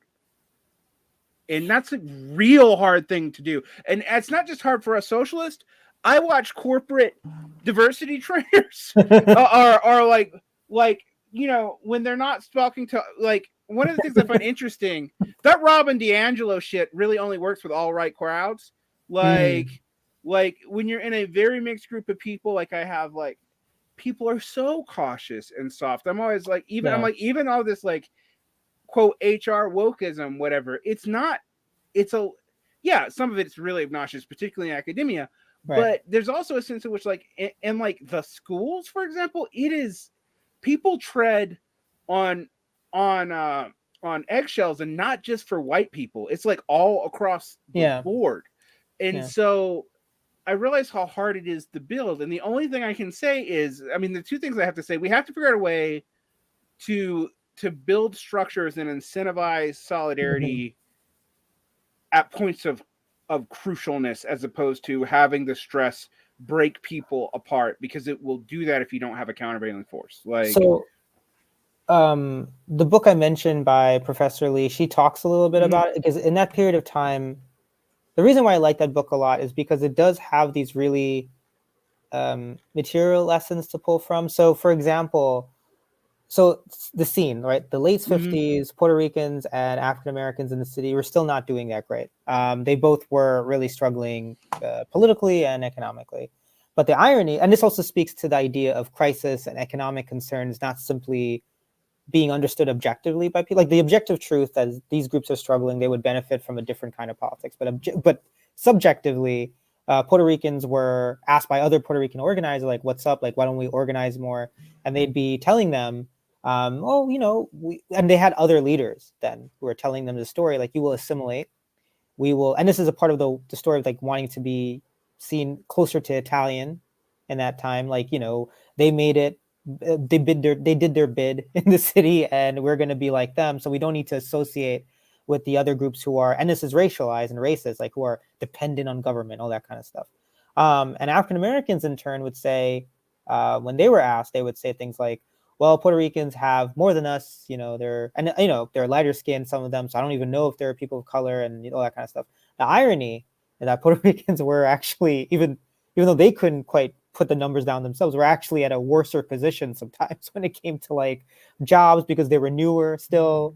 So they weren't really integrated in that sense. And poverty wise, like it was still bad. So irony, like both sides were wrong about this.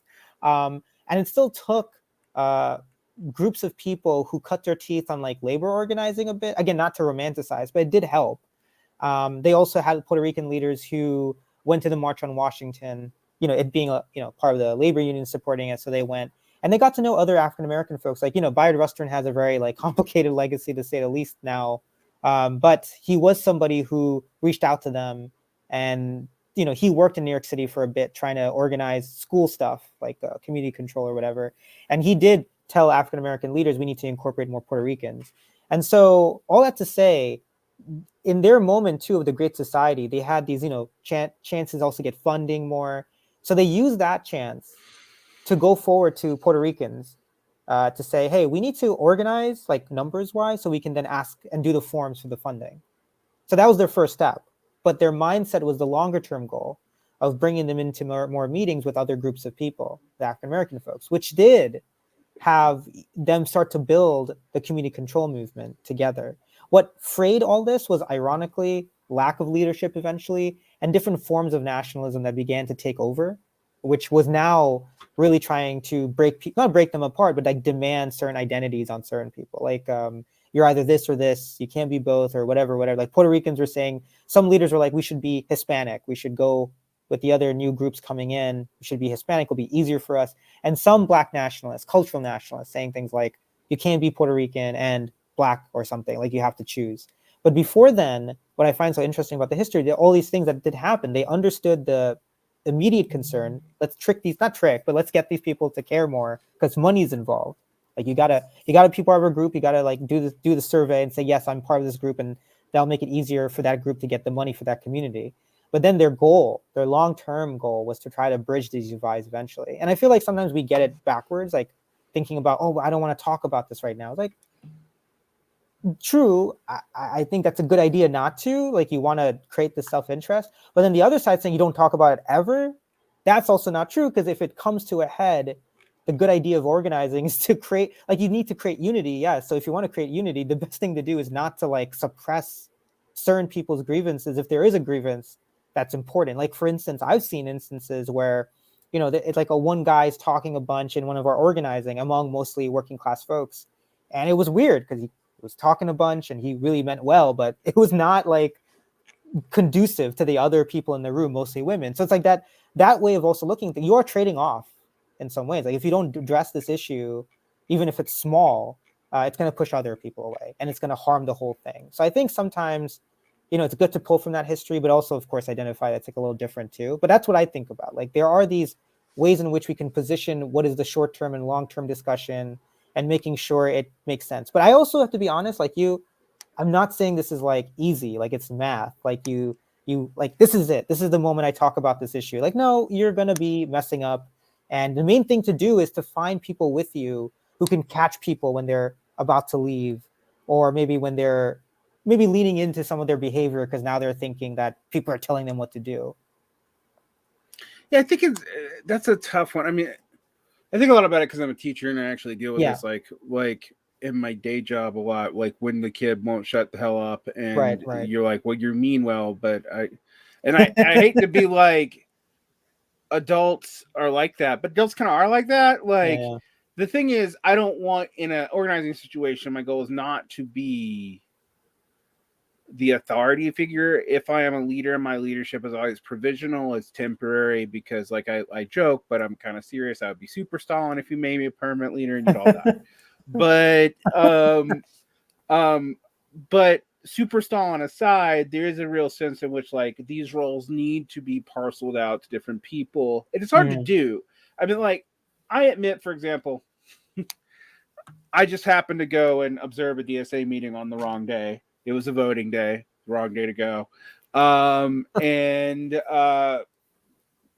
they like didn't have enough female candidates for the, and they were like, well, people maybe need to declare themselves non-binary, which admittedly they talked themselves out of that.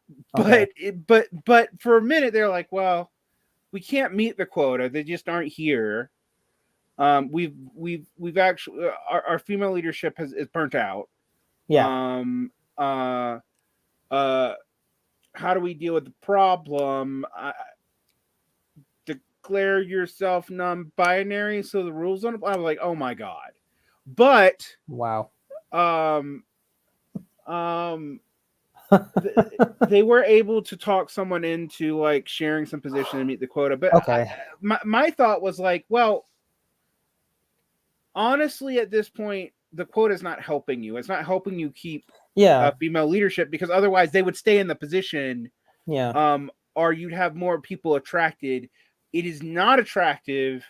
Therefore, like, okay, so how do you fix that? That I don't have an easy answer for that. Like, and I admire the problem. I don't admire the trying to use a loophole to get out of it, but I admire like they were sincerely for like trying to abide by this rule because they thought it was, you know, a good rule. And like some people were rolling their eyes, myself included. But I'm like, well, why don't you figure out why this is not attracting more women? Like to me, that's actually more important than the quota. But the you know, and I'm also like, I'm not a member, I'm not a voting member, I'm just observing. And there's a lot of times I've seen this in my life. I've seen it in union stuff too. Although in my union, you don't really, like, you might have the other problem where people are like, can we please have a man do anything? Because I'm in a teachers union, and in Utah, so like there's like 3 dudes. So like, because frankly, like union membership's about 20%, but it is overwhelmingly female, Right. even compared to an already mostly female job. Yeah. Like, and so they're always like, "Can we have any men represented on the?" And I'm like, "Sure." But these problems, I think, are very real. They're also very sectional. Mm-hmm. There's going to be certain areas where you don't have this problem. This is not going to occur to you. And it takes a real deft hand to deal with, because in a lot of ways you want to be like, "Hey, bro," and I will say in this case, it's usually a bro, Right. like, you need to quit dominating the conversation, but it is not like, "Hey, bro, don't fucking talk." Right. Like, Right. and like, that's a delicate issue, and I've actually discovered it's more delicate with adults than with children, because adults have more face to save, Right. and we Right. often haven't been enculturated in like Right. power egalitarian kind of Right. spaces. I mean, like, for example, I don't shut the fuck up, Right. but power egalitarian spaces to know how to share power in Right. conversation. That's Like, that's you the know, thing about that's what I mean by the importance of having. And I just want to be clear here too. Like, in my mind, the reason why I think these things need to still be addressed is because, um, again, the old card is like postmodernism, but I do think there is a very libertarian-esque or anarchist tendency on the left that has kind of created a sort of void when it comes to dealing a lot of issues, one of which is understand, like, for me the frustrating thing is the fact of, like, again, some people think the answer to material difference is to, like you said earlier, not really mention it, or to superimpose certain kind of talking points about why it doesn't matter. But then there's the other side of things, and this is why I'm a Marxist. I'm like, the other side of things, which is like taking advantage, again, good faith or bad faith, but taking advantage of those differences, and then suggesting that there's nothing there. There's no universal anything. There's no universal class struggle, class war, versus how do you cultivate the identity and the solidarity you need to win effectively, which in turn may be from like these really like bigger, like small concerns, like in a sense of like the guy who is really annoying sometimes, like just like really just pushing all the women away from the group and leaving you a husk of an organization, which is something that plagued the left for a bit, right? I'd imagine, especially with yeah, DSA. and And then you have, oh, I'm yeah, sorry. And then the broader concern is the broader ones, which are serious too, which is like, how do you effectively lead a campaign? And for me, these are both important questions. But I also want to say, like, Assad Haider's book I did like, but I think another concern I've had is sometimes people go to the well of certain kind of thinking, like the Combahee River Collective is a great source when it comes to theory and understanding what they were trying to do. But I feel like sometimes there's a tendency to also do that and suggest like that's just the answer. Like, you could just think about it in this different way, but it doesn't really still speak to what to do. It's like, and how to actually formulate these things in an effective way, which I think is the other tendency. And sometimes this is ironic because this is what I research on. Well, my focus is on communities of color and how to build organization and what they're going to be faced with obstacles and stuff like that. But there's also another concern I have, and this is why I want to address solidarity, is there's also like weird sort of sense that people will just get it, or they're just like, I don't know, like this other concern I have is where it's yeah, Combahee River Collective or something, or it's the other thing, or which is even Lenin, like we're yes, just gonna like yes, import whoever we found in the past right, without, like, yeah. I mean, I actually think about the Combahee River Collective. I think about Universalist Answers, all these things where I'm always like, well, but like, it's not the 1970s, or we have this other thing we have to deal with, or like ethnic tensions have actually changed and in some ways gotten worse. Or like, think for example, with like Southeast Asia, India problems, like tensions between um specifically subcontinent Muslims and subcontinent Hindus are probably higher now than they were even 10 years ago. yeah, yeah. Like and yet it might not manifest in America. I'm actually not sure. I haven't really Well, done that's enough. the thing. And You I just want know? to add, my thing about the Combahee River Collective is also the other interesting factor. People pull from similar wells. So, I mean, I'm not saying it's not important. I do agree, but there's like, I have this book here I was looking for, Organize, Fight, Win, which is a collection of Black communist writing. You can find some of the stuff that I'm referencing there. Like Claudia Jones, for example, did talk about the need to organize Black working class women, both again out of a moral concern because they deserve socialism too, but strategically, like she was correct to saying they really held, at least at that period of time, they were still mostly domestic labor, and so a lot of white families with more wealth obviously needed them. So strategically, they're really important if you're a communist, and that's what she was stressing. And I feel like sometimes those kind of people get written off too. Like it's because the conversation often gets caught up in these like very academic spectrums of thinking about difference and unity and will I be subsumed under this condition or whatever, versus what Claudia Jones, a Black Caribbean American Marxist woman, said, which is, because if you read her essays, she was always thinking about the unity part. Like she did not see necessarily this tension. Like the point was to organize Black women and to obviously not talk down to them or demean them, but the point was to incorporate them into a communist fight. Like it wasn't just to be like, there's Black women, they have different concerns, therefore that's it, and I'm moving to that side. Like she was very much thinking this way. So for in my mind is like, let's like try to talk about that, because when I mentioned that to my chapter members, like we had also Carol Boyce, shoot, I forgot her last name, but she wrote a book about the life of Claudia Jones. We had her come, Professor Davies, she actually came to our Paulette and talked about her, and it emphasized those same things. Like she was not seeing difference as a weakness of Marxism. It was more like, if you want to win this class war, this objective class war and imperialism, you will need to make more people feel part of it. And to make more people feel part of it, you need to address their concerns versus the, I don't want to say extremes, but the other opposites of that. Like, oh, there's nothing there. Or the post-Marxist claim, like, we have to move beyond to left-wing populism. And then the other side of things, which is like, just shut up. Let's just like, you're just being distracted, which is again the Browder concern, which she criticized, which was not working out and which like really screwed over in some sense the CPUSA itself. So I'm just saying, like, there's all these things that we can pull from that don't even have to go to the nationalist level. Like there's all these like other traditions that exist that are not even like lost in the sauce in terms of that way too. And to the South Asian thing, I am worried about that politics because everything is connected. Like still we have, I mean, my folks came here in the early 80s. My grandfather was here since the 60s, so we've been here for a while now.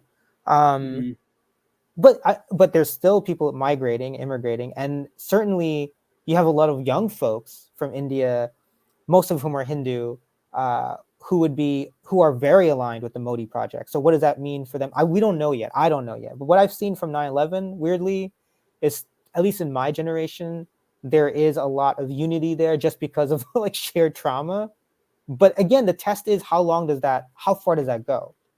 But it's interesting with my parents, again, anecdotally, they now think of themselves slowly as South Asians too. But again, it goes back to like the new waves coming in. So I don't know, but I just know that for now, I've seen a lot more unity than division. Even when Trump tried to divide, like with, Howdy Modi and all that BS and really embarrassing stuff. And I even protested in Edison against one of the Trump events there, which was mostly geared toward Gujarati Americans, which is a big base of Modi support. And there was anti-Muslim bigotry. Like that's just like anti-Black, that was a folding thing together, for a lot of North Indians especially. It's like, they don't like Muslims and therefore they'll vote for this guy. It was there, I'm not denying it, but it didn't actually bleed into any partisan activity still. So I'm still like, wait and see approach is like what this actually means. Because weirdly, for a lot of Indian Americans, they become the most active group among Asians for Democrats. And so, but then when you look at other, like even people I know, when they talk about Muslims, when they go back to India, they still echo very reactionary things. So I wonder if it's also a split, like if they are weirdly managing to, because of 9/11, developing a politics here and then thinking about things differently there. But I don't know, to be honest. I'm just saying it's not as, so far it hasn't been that transfer directly. Like I don't think. Yeah. But I don't know. I have to be honest with you. It's like another 10 years down the road. Hence why we need to organize and make sure what people are thinking. Like, hey, That's bullshit. And it's younger folks too. People have a tendency, fascism is old people, but Italy, it's younger people. India, it's younger people. France is younger people. I Oh mean, yeah, like, yeah. France, it's younger people. I always, people are like, oh well, the Zoomers are such a liberal, Right. a left liberal generation, and I'm like, yeah, but that was true in France too, and it took about 10 years for that to change. Yeah, yeah. And also reverse is true. Like, people forget this, but millennials were predicted, I think, accurately from the standpoint of 2002, 2003, to be a way more conservative generation than Gen Xers, and the reverse has ended up true. Like, and the reason why was like faith in institutions, living through 9/11. Yeah. But the financial crash happened, and it changed. I mean, materially changed just so much political inertia. And the Obama presidency, at least for me and my friends, like it was, and also to pull back to the interracial, like that's the other thing that's interesting. Asian Americans, that was a period of time, like from Bill Clinton normalized relations with India more so. And obviously this has to do with, I mean, a lot of things have to do with the fall of the Soviet Union in terms of like the after effect of that, right? Like India was a Soviet ally. It could at least depend on some shitty weapons, but still nonetheless. And then it's not there, so let's liberalize. And Bill Clinton's like, yeah, come over. But I just know Obama did a really good job at bringing over a lot of Asian Americans, a lot of Indian Americans. And for me, I think that's a split between me and my parents' generation too. Like they are very Democrat. Like a lot of Indian Americans, South Asians are heavily Democrat because of Obama, really. Because ironically, the things that scared off white people, like him having like certain kind of idols in his pocket, like Hanuman and stuff, like was like things that I remember people were like telling me, like that's so cool, and he was in Indonesia, he's amazing. But then for me and my group of friends, it's like I remember the night when he got elected. It was like peak liberalism for me, and I was like, crying, like, oh my god. And then like you're 18 years old, and you like live through all these years. Like the crash happened. You're still like, I don't know if I'm going to have a job or what I should do. And then you're like, this guy's going to come in. To me, when I talk to my friends now, it hits that stuff. And they don't hate Obama. Like I don't think that's the other thing about organizing. You don't need to like be super annoying. Like, you need to hate the right people. But certainly there are certain kind of things to talk about that can really, and I've seen it with my friends. My friends are still liberal. I think they think that's left, to be honest, right? I think that's for most people still outside our bubble. It's like liberal is left. And I'm fine with that as long as they agree with me or listen to what I have to say, which they do. But there are some instances where I just mention things, hey, Obama, like this is just also the Democrats prove that they're not doing well and they don't want to help us. And that's something that, yeah, a lot of millennials of color, if you look at African-American voters, that's a big shift, right? Younger African-American voters are technically even more progressive and have voted for Bernie. Younger Asian Americans in states like California, which is like the hotbed of Asian America, a lot of them voted for Bernie. The problem is going forward is like, are they going to be highly engaged as times get tougher? For millennials at least, or are we just going to be like really bitter, resentful, and just like giving up? So I wonder about, and to your Zoomer point, I think there was also a survey that suggested some Zoomers were becoming more anti-trans. I don't know where that survey was. I should have looked it up, but it's something I felt like I was reading the survey. I've seen a survey too that was like, it's not neutral. There is no neutral ground anymore. You're either pro or are like rabidly anti. Right. Like, Zoomers also tend to be pretty left wing, but they're frustrated with the left. The pro off the poll seems to indicate that too. Yeah. And to be fair, it's a scary time. I mean, it's interesting because your relationship to Obama is my relationship to George Bush, which was even though I was a right winger, was a crushing defeat for me. Right. And I also, Obama was an interesting moment because I was a Mike Gravel campaigner back when I went on those sorts of things. And when Gravel lost and dropped out and went to the Libertarian Party, I was like, well, I've never in my life helped a Democrat, but Obama, I mean, if I'm going to do it, then he's hope and changey. I don't really trust him, but it's at least a symbolic victory. Right. And I felt deeply, and the more I did it, I did feel deeply invested. And then he appointed his cabinet, and Yeah. I like, while my younger friends were rejoicing, I just sat there like, I don't know how this is gonna go. Right. But it was, for me, that was a radicalizing experience. That was the moment where I was like, I can't go from just being, some kind of weird paleo conservative to Democrat, because I don't think it's going to work. Right. But interestingly, people were surprised that I don't hate the man Obama. Right. Like, I actually have pointed out that, like, some of the things moderates will say, like that he had to be this because of the racial. I'm like, well, you know what? That's actually true. Yeah. Like it's an unthankful situation. It's like I always say, like, I suspect our first female president will probably come, and she will be horribly reactionary. Right. At least on also foreign policy stuff. That's the way you can kind of get away with it more. Right. You can have your drone strikes because it's other people. And that's the other thing that's lacking on the left when it comes to thinking about solidarity among different groups of color. Because, that stuff is also really sorely missing. Like, I feel like even the concept of racial justice has really been domestic, made really domestic, right? Like, even having generals, I forgot the guy's Lloyd something. He was from the private sector when it comes to weapons, I believe, and now he's serving as part of Biden's cabinet when it comes to defense. Mm-hmm. And everyone cheered him on. And I just want to add, I don't hate Obama, but I'm definitely, I think some of my friends are definitely annoyed, because nowadays he just pops up every once in a while to basically talk. That's the other thing that's so interesting about him. He also did this. Like, yeah, it's true. Like, that's what the thing, like, my people I know would tell me, older folks, like, hey, you can't do all these, you want pie in the sky, it's not possible, the usual stuff. But then what it would really get me, because I would fall in and out. I'm not trying to say like it was that moment and I was falling in and out. Like, I got annoyed with the Republicans. I was still a young person. I don't want to pretend where I was.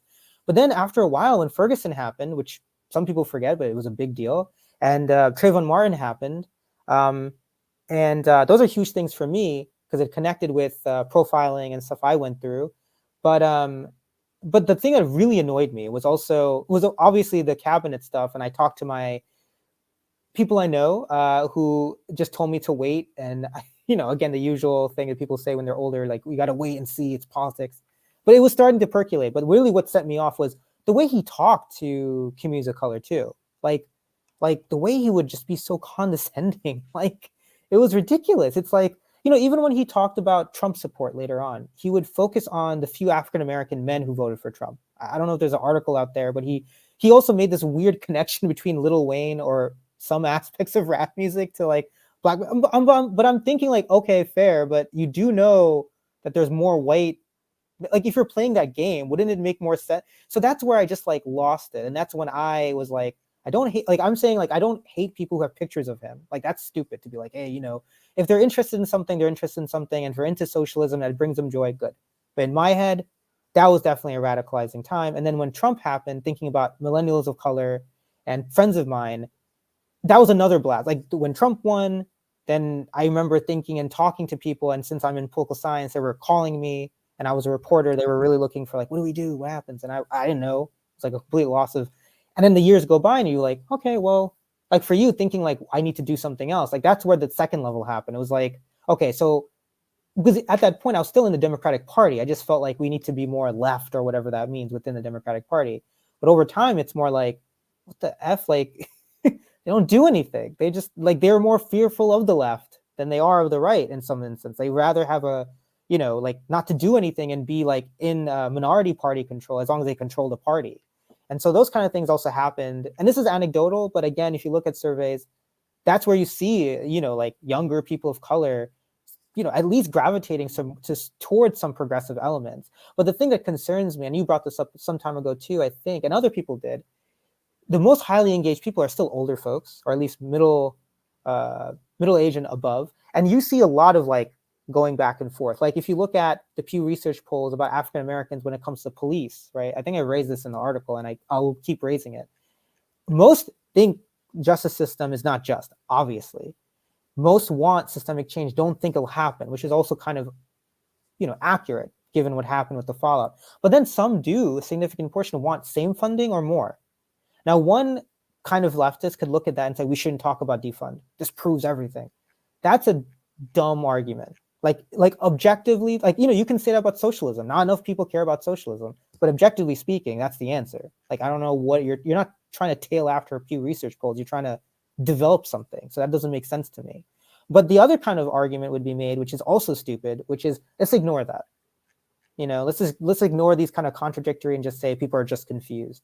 In my mind, it's kind of telling, like you mentioned, we're in a space where a lot of things are happening in a way that's very different from the 70s or the 60s, of course. There aren't a lot of groups.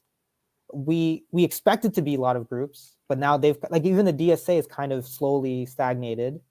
So we're in a space where there is crisis and people are frustrated with capitalism, but I don't know. I don't see how people can conceive of what to actually do with that energy sometimes, or that kind of thinking. Because, in some of my interviews too, and talking with people, you can find people who are like for police reform of color, and yet at the same time maybe are not exactly against defund, but might be like hesitant. Like, what's happening there? Like, what's going on? It's not a simple answer, but it's an important answer, because these people are usually sometimes very highly engaged when it comes to voting. And things like that. And then you have the Democratic Party who gets them to think about like the GOP as the main enemy, which is true. So for me, it's like you have all these different, I think the main thing I want to take away is like people of color share some common things, but there's a lot of like splitting off into different, like, not worlds, but different kind of like patterns and trajectories that ultimately lead away from the things we need. So that's where I worry about where things can go. Like, some will continue to vote Democrat, but they'll also be hella conservative, and some others will maybe just not care, and others will be like, I'm against defund and I want a law and order Democrat like Eric Adams or something. It's just, it's bizarre, but it's like something we really need to study and take seriously, rather than just say like, I don't know, like, I don't even know what the simple answer, like, don't talk about it or talk about it more. Yeah, I'll give an anecdote to clarify some things that I saw once many years ago when I first moved back to America. Back when I was still married, my house got broken into. We just bought it like within a couple of weeks, and I go to the community meeting. I live in a mostly brown community, and this is represented there. And this meeting is like half hosted by cops. There's hostility towards the cops. So at this meeting, like, you can feel it in the room. Right. But it doesn't break out into anger. What happens is even weirder, but actually kind of indicative of what you're talking about. There's a couple of like progressive white businessmen who are like trying to float some cool ideas on how we deal with the homeless problem. And they're activists. They're Right. trained activists. The people of color there all live in the community. They're not business people. They're not activists. And what I find interesting is very few people want to involve the cops, but there is a strong feeling amongst the people who are under 55, but over 20, that if you fail to do these cool progressive things, bring in the cops.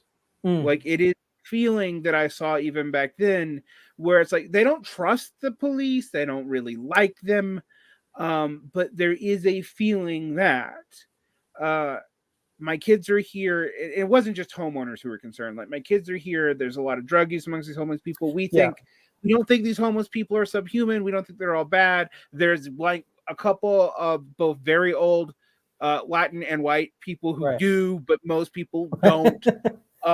You don't hear a lot of that. Right. There's pushback on the police answers.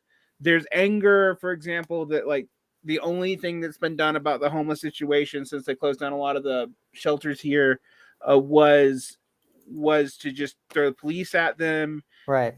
And people are listening to like these progressive businessmen who are also activists, kind of like, well, we can do this and this. And we're like, okay, try it.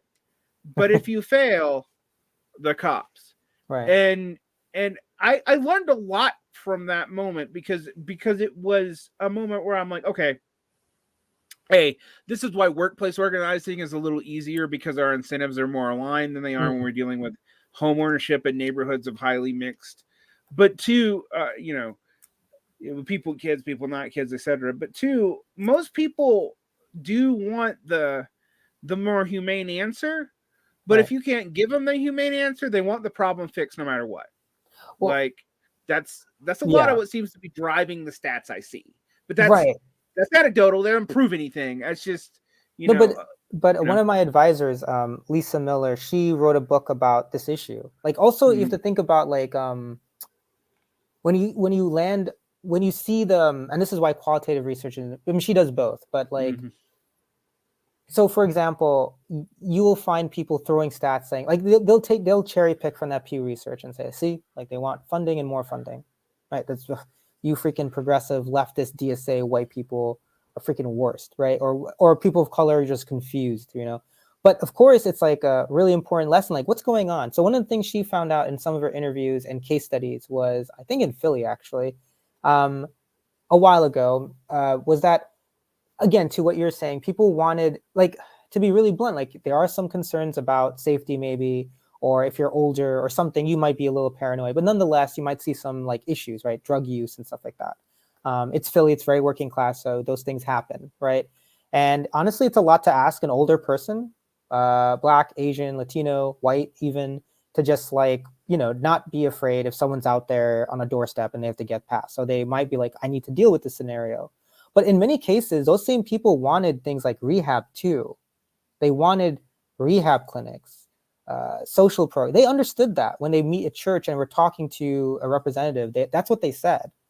But ultimately, because of our, you know, neoliberal politics and how politics are like, and also this is something that Adolf Reed writes about, is like, it's like some people make it so personal, like, you know, the black representative or Asian representative in power, he or she is working against interests and they are neoliberal themselves, which could be true.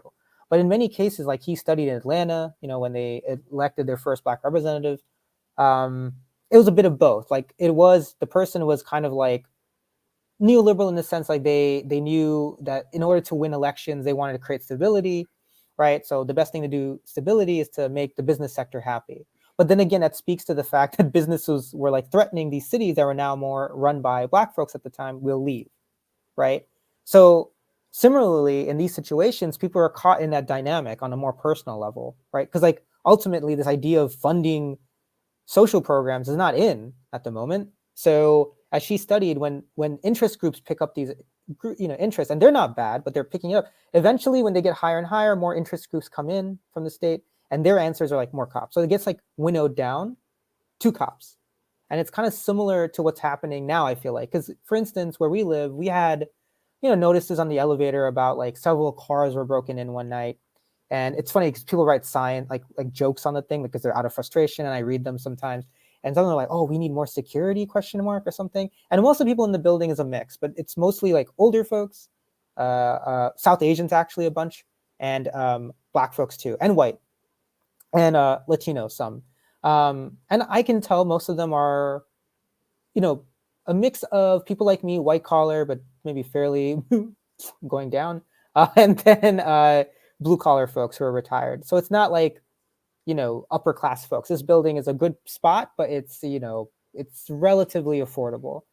But there's a lot of these concerns happening, and I feel again the same situation could occur where you feel like people are put in this trap where they're float. Because even for me, like, and the other issue I wanted to bring up, really, I wrote this down, where is like, you know, like there's also these other concerns that happened during COVID, like the anti-Asian hate crime, right, that were mm, happening. And I bring this up because I call, like, I've had the cops be total dicks to me and to people like I know. But when there were legitimately people throwing trash at our door because our neighborhood was mostly South Asian, or trying to break in just to hound us, not to even like take anything, which would make more sense. But like they're just hounding, which is scarier, right? Like a burglary makes some sense. It's still scary, but you know, just shut up, let them take what they need, and shut the fuck up and wait. But here, it's like they just want to harm you. So it's like it's really scary. And I bring this up because a lot of people in my neighborhood were scared. And so I made a point to write a petition. I was fairly young, and I had these experiences. I'm just bringing this up because I had experiences with the cops who were negative, but I still had this feeling of like, we need to put these down as hate crimes and have the cops involved, have more patrols. It was like I wanted this with the community, and they trusted me because they were like, I don't know about this because I'm feeling really like I never talked to the cops before. And I bring this up because in the anti-Asian hate crimes that happened recently, there was this sort of like similar discussion. Like you had people who legitimately just wanted protection, right? Like how can you ask an older person, older woman, who just saw a video of someone else who's older getting their head beaten in to be like, you know what, I'm okay. Like, like you can understand like that. But then there was like other solutions that happen. I have a comrade in that article you read. He does do these local patrols, right, with community. So that's a solution. But I'm just saying, like, that was something I saw as having an influence on maybe creating some patterns of division, which are real. Because again, even with my own students who are Asian American, I've taught Asian American classes a few times now. We talk about these issues, like how do we deal with this? And I don't want to be like, and I hate when people are like dismissive too. They're just like, and they're younger people, but they say, yeah, I don't know. Like they obviously are not for the cops. That's one thing. But they're also like, I can see how someone might feel really scared and want to like have this solved in their mind quickly, like just having someone there, like a patrol once in a while. And for me, I just feel like it's ironic because then in that sense, it kind of speaks to still common issues, but it can certainly lead the other way, where you might have people, again, pitted against each other for different reasons. And again, public safety, crime, these things can also be ginned up as a way of suggesting that certain factors, certain actors like progressives and leftists and communists and so are not in the interests of working class people, even working class people of color. Because it's hard. I don't want to say to somebody too, like, hey, your car got broken into, you just gotta figure that shit out. That's terrible. Like if you're really struggling, that's like what the F are you supposed to do with that? Like you want to go down to the office or something, or call somebody if you can muster up the courage to call someone. Like even for me and my partner, we've like had concerns about, like, I think it was something else happening. It must have been like an animal, but we thought we heard someone screaming for help.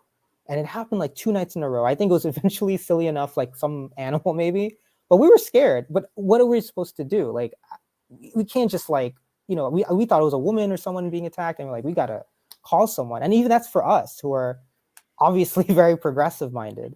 So yeah. Yeah, I struggle a lot with this. I've talked a lot about my class origins.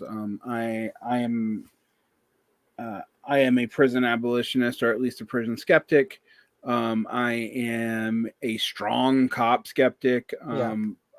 However, I was also not really on board with the messaging about defund because of things that happened in my own past. I've seen police departments defunded and things just get worse. Right.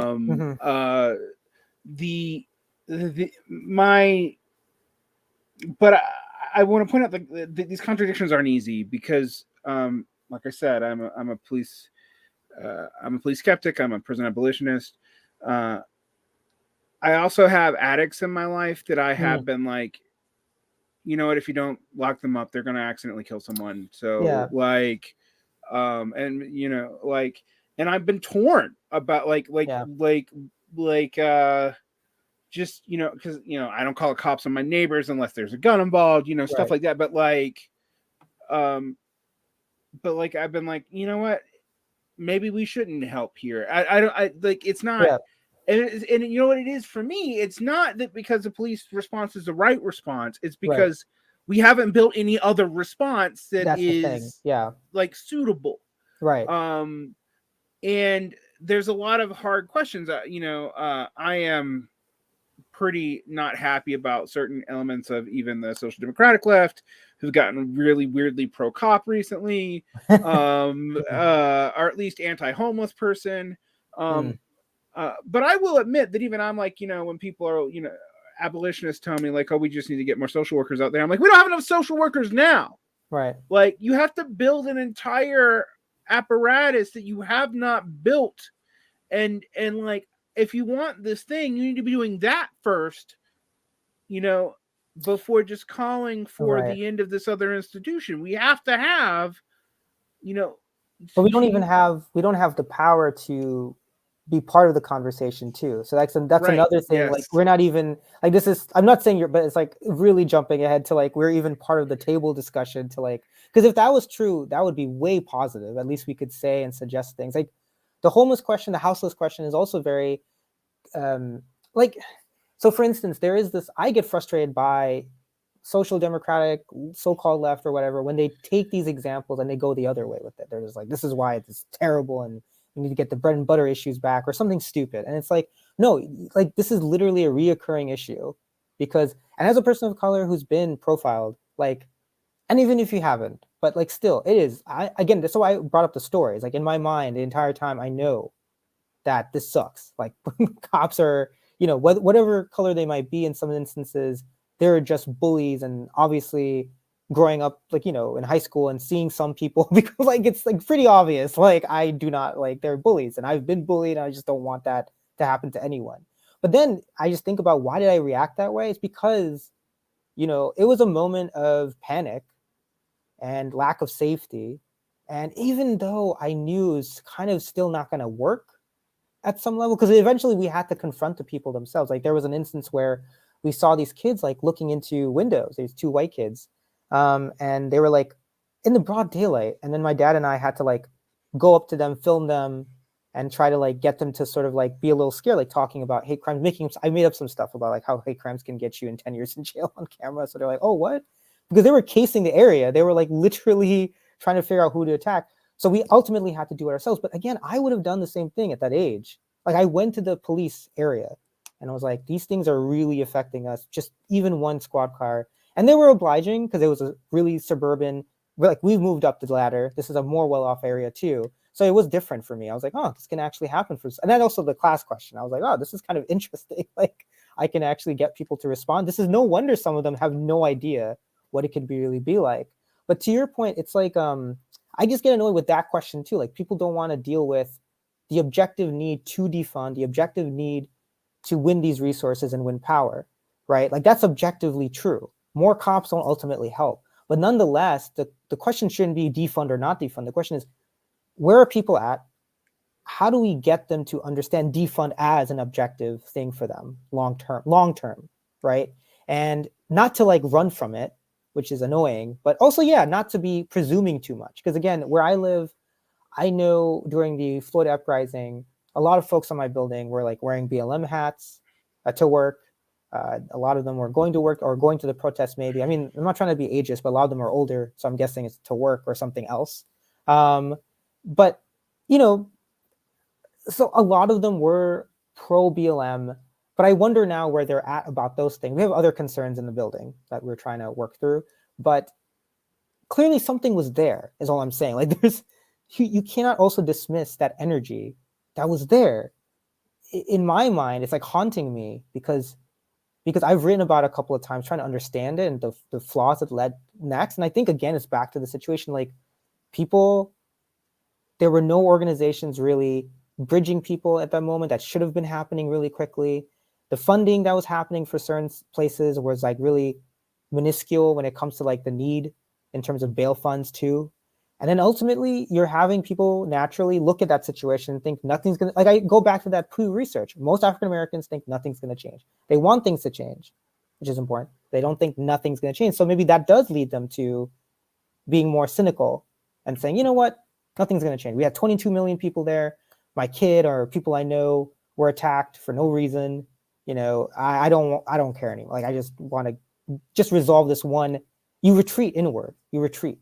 And so for me, it's like it's not a matter of rejection, it's retreat.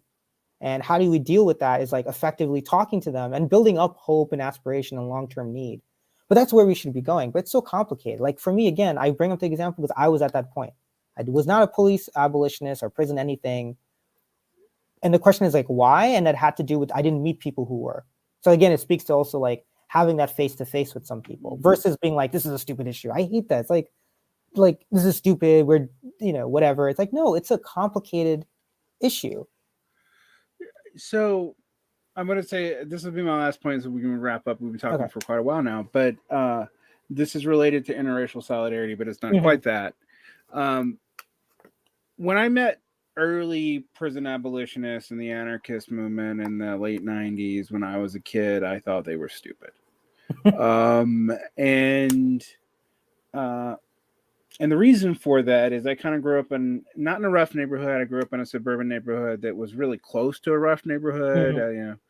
It was mostly mostly white, but a few black people who were actually, frankly, fitting the pattern that you'd expect. They were richer than the white people in the neighborhood, and other black people were not always welcome in that neighborhood. And this was not one of the. I mean, there were definitely parts of town where you really weren't welcome, but like this was even in this time period, in the late '90s, it was still like that. But what got me, I saw a lot of really terrible shit around there in my community. One of my classmates was murdered by another one of my classmates, and I knew them both. A black friend of mine was shot in the head outside of a concert.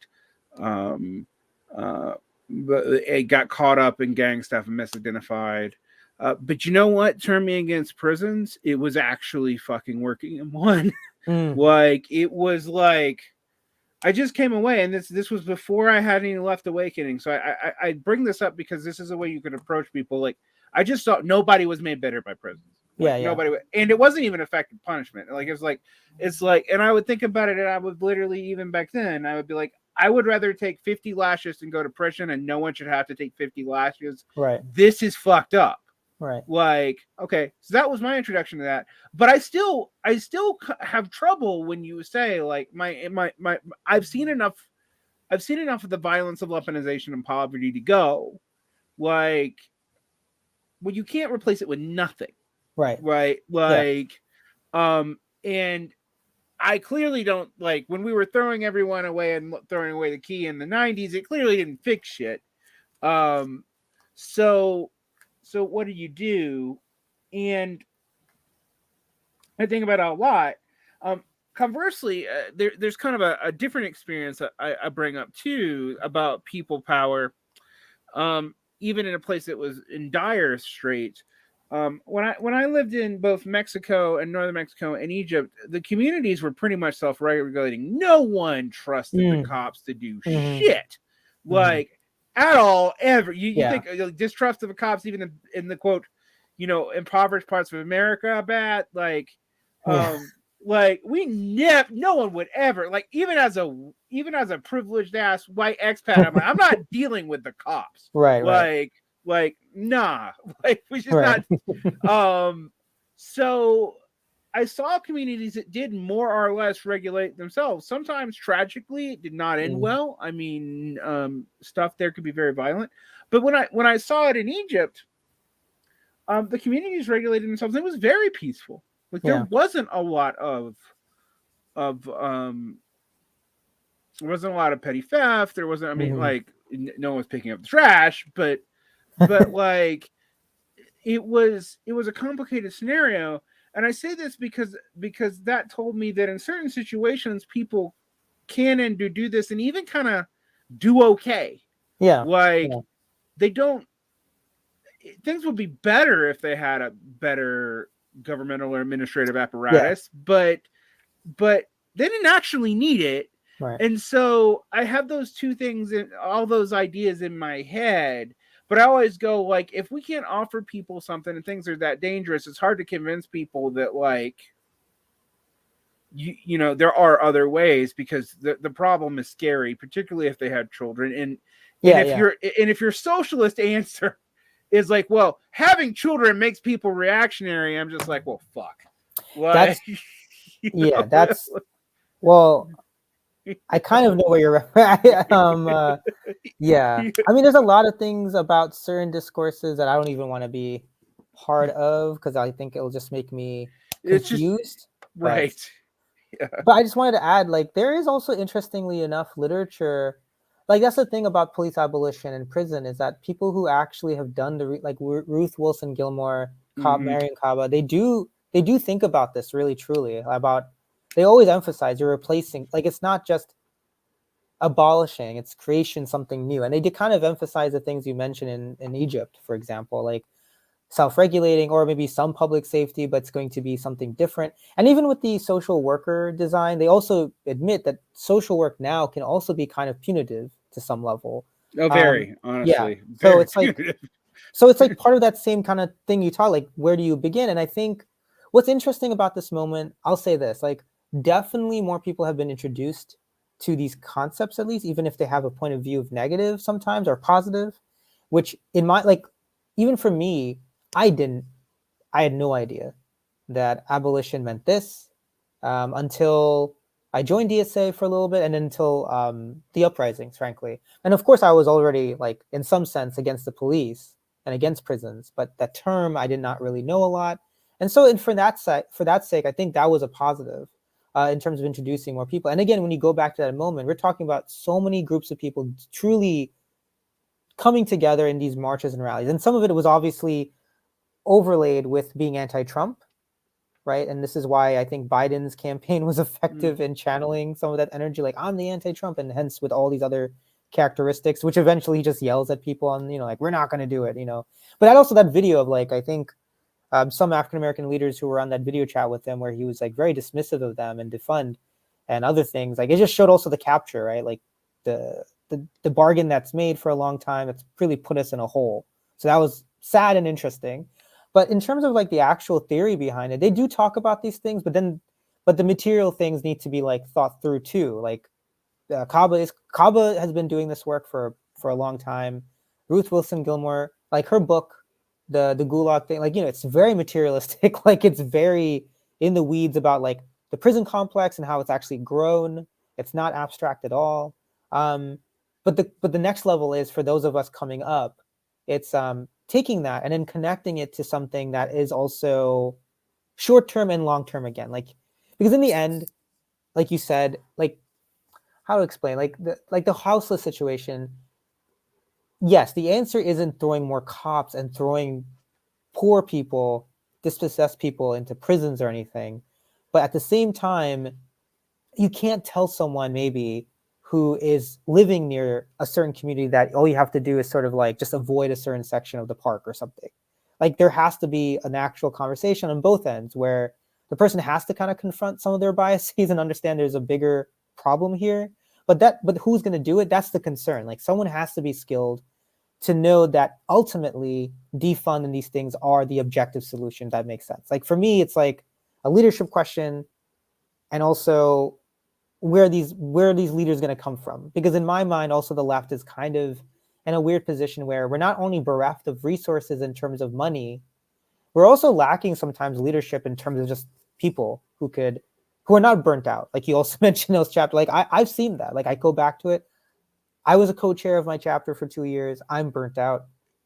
I'm still involved, and this is why I try to lead Paulette discussions and write, and in my, like, sweet spot of trying to have productive conversations.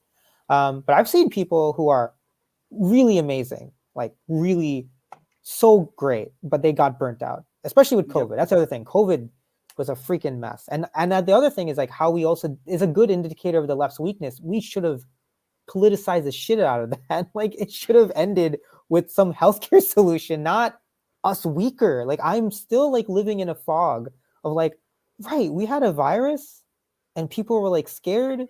And then people kind of understood some things about production, that it was not working for us, like with masks and everything. But then all of it went, like, nowhere. Yeah, and I mean, it is odd to be like, we're further away from Medicare for all than we were before the thing that proved why we needed some of this infrastructure, like, in the first place. Right. And like also we got, like, free healthcare for one thing for a little bit, and like somehow that still hasn't equaled to, like, anyone putting it on. And it is weird. I had, this will have come out way after when I had this conversation, but a few days ago I had a conversation with Pascal Robert, and he was talking about how this really blew up, and he was being critical, but and I said, look, I'm with you, and we changed the conversation, and then COVID happened and it changed back. Yeah. Like, so even the Overton window didn't change that much. So we have to think about, and this is where the multiracial solidarity comes or not. It's, to me, it's not important. Like, if you want to call it the multiracial working class or not, I don't really give a shit. Right. Like it's just like I honestly, really, I tell people you need to change the way you talk. Right. Not dishonestly, but you need to, like, I talk to different groups of people slightly differently. Like, it's just because I realize their concerns are going to be different. Right. And it's not like I'm like, oh, I'm trying to frame it in this precise way to get the precise. Right. I'm not like a marketer on TikTok. Like, that's not what I'm Right. doing.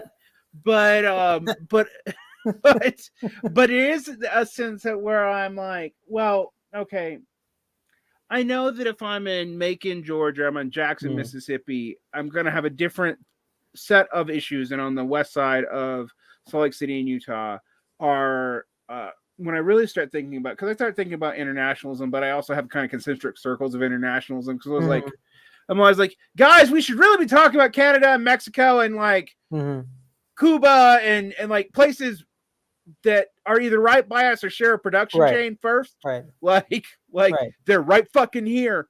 Yeah. You know, like some solidarity strikes with Mexico and Canada and us would be really effective. And be hard to punish even under our law because they're in multiple countries. Right. So it's, you know, that kind of shit I tell people to think about, and that requires linguistic, it requires religious, and it requires racial sensitivity. It just does. Like, but it also really requires, like, again, to the thing is like, it also requires socialists and those of us who, I'm not saying know better, but like can see what I'm saying is like the longer term focus. There needs to be someone there to see a goal where to move people, not to. Because I feel like we said the TikTok thing, but I do think some people on the left view the working class and workers like almost sometimes as weirdly enough, as a pundit, like searching out constituencies. Like, oh, this is where they're thinking, so this is where they're at, so this is what we need to do. Versus a bit of both. Like, yeah, this is where they are. Hence, maybe you shouldn't not bring up, but maybe it'll be confusing to just bring up a random event somewhere else. So maybe but you can't change the fact you are a socialist who believes objectively through your own working experience, your organizing experience, and study, and all of that you need to get them here. And that's the thing I think is sometimes, that's where I don't know how to always do it. Like even in my time organizing, you know, I've done less and less because, you know, COVID, and I'm, you know, really just trying to like finish my projects and get done and get another like stable job. But at the same time, when I organize, you know, when we canvassed in, like I said, neighborhoods in and around New Brunswick, it was so fascinating because we would talk about tenants' rights, renters' rights, things like that.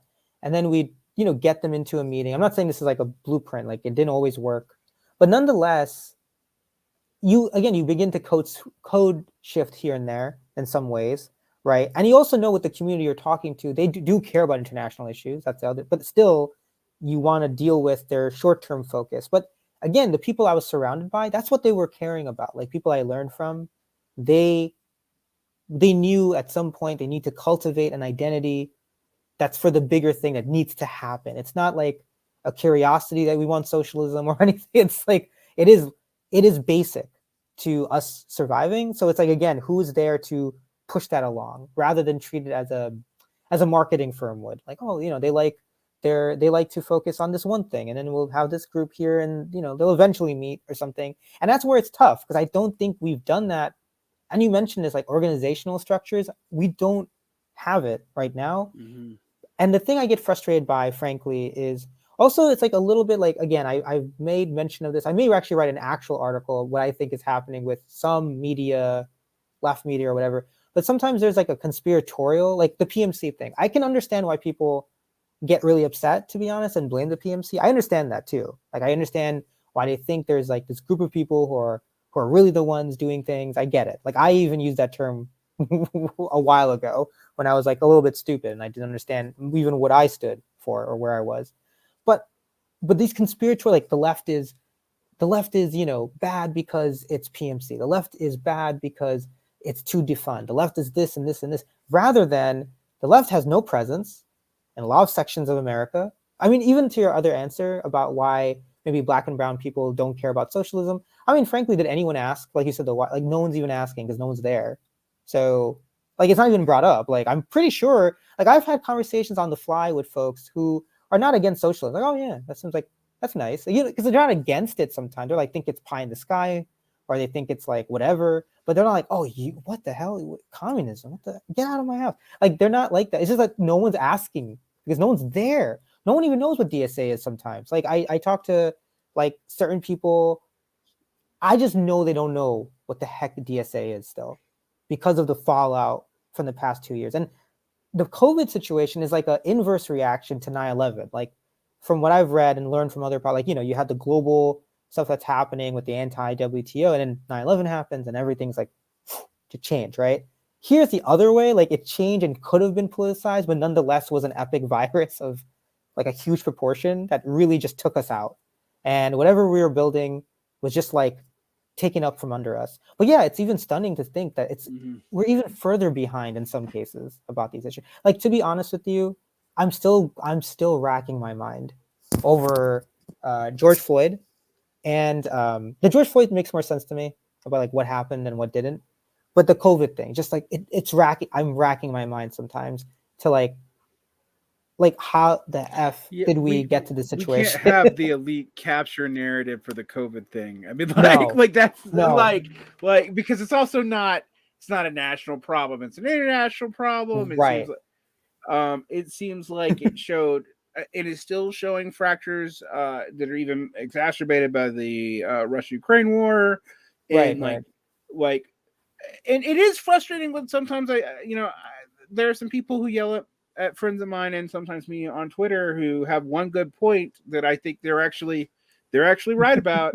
Is sometimes like I feel like the business press is better on this than we are, because and about a business press, I don't mean like the Wall Street Journal. I mean like just looking at what what Bloomberg or the Financial Times or even like stock YouTube is talking about, and they're more aware of even some of the racial stuff than because it matters for them making money.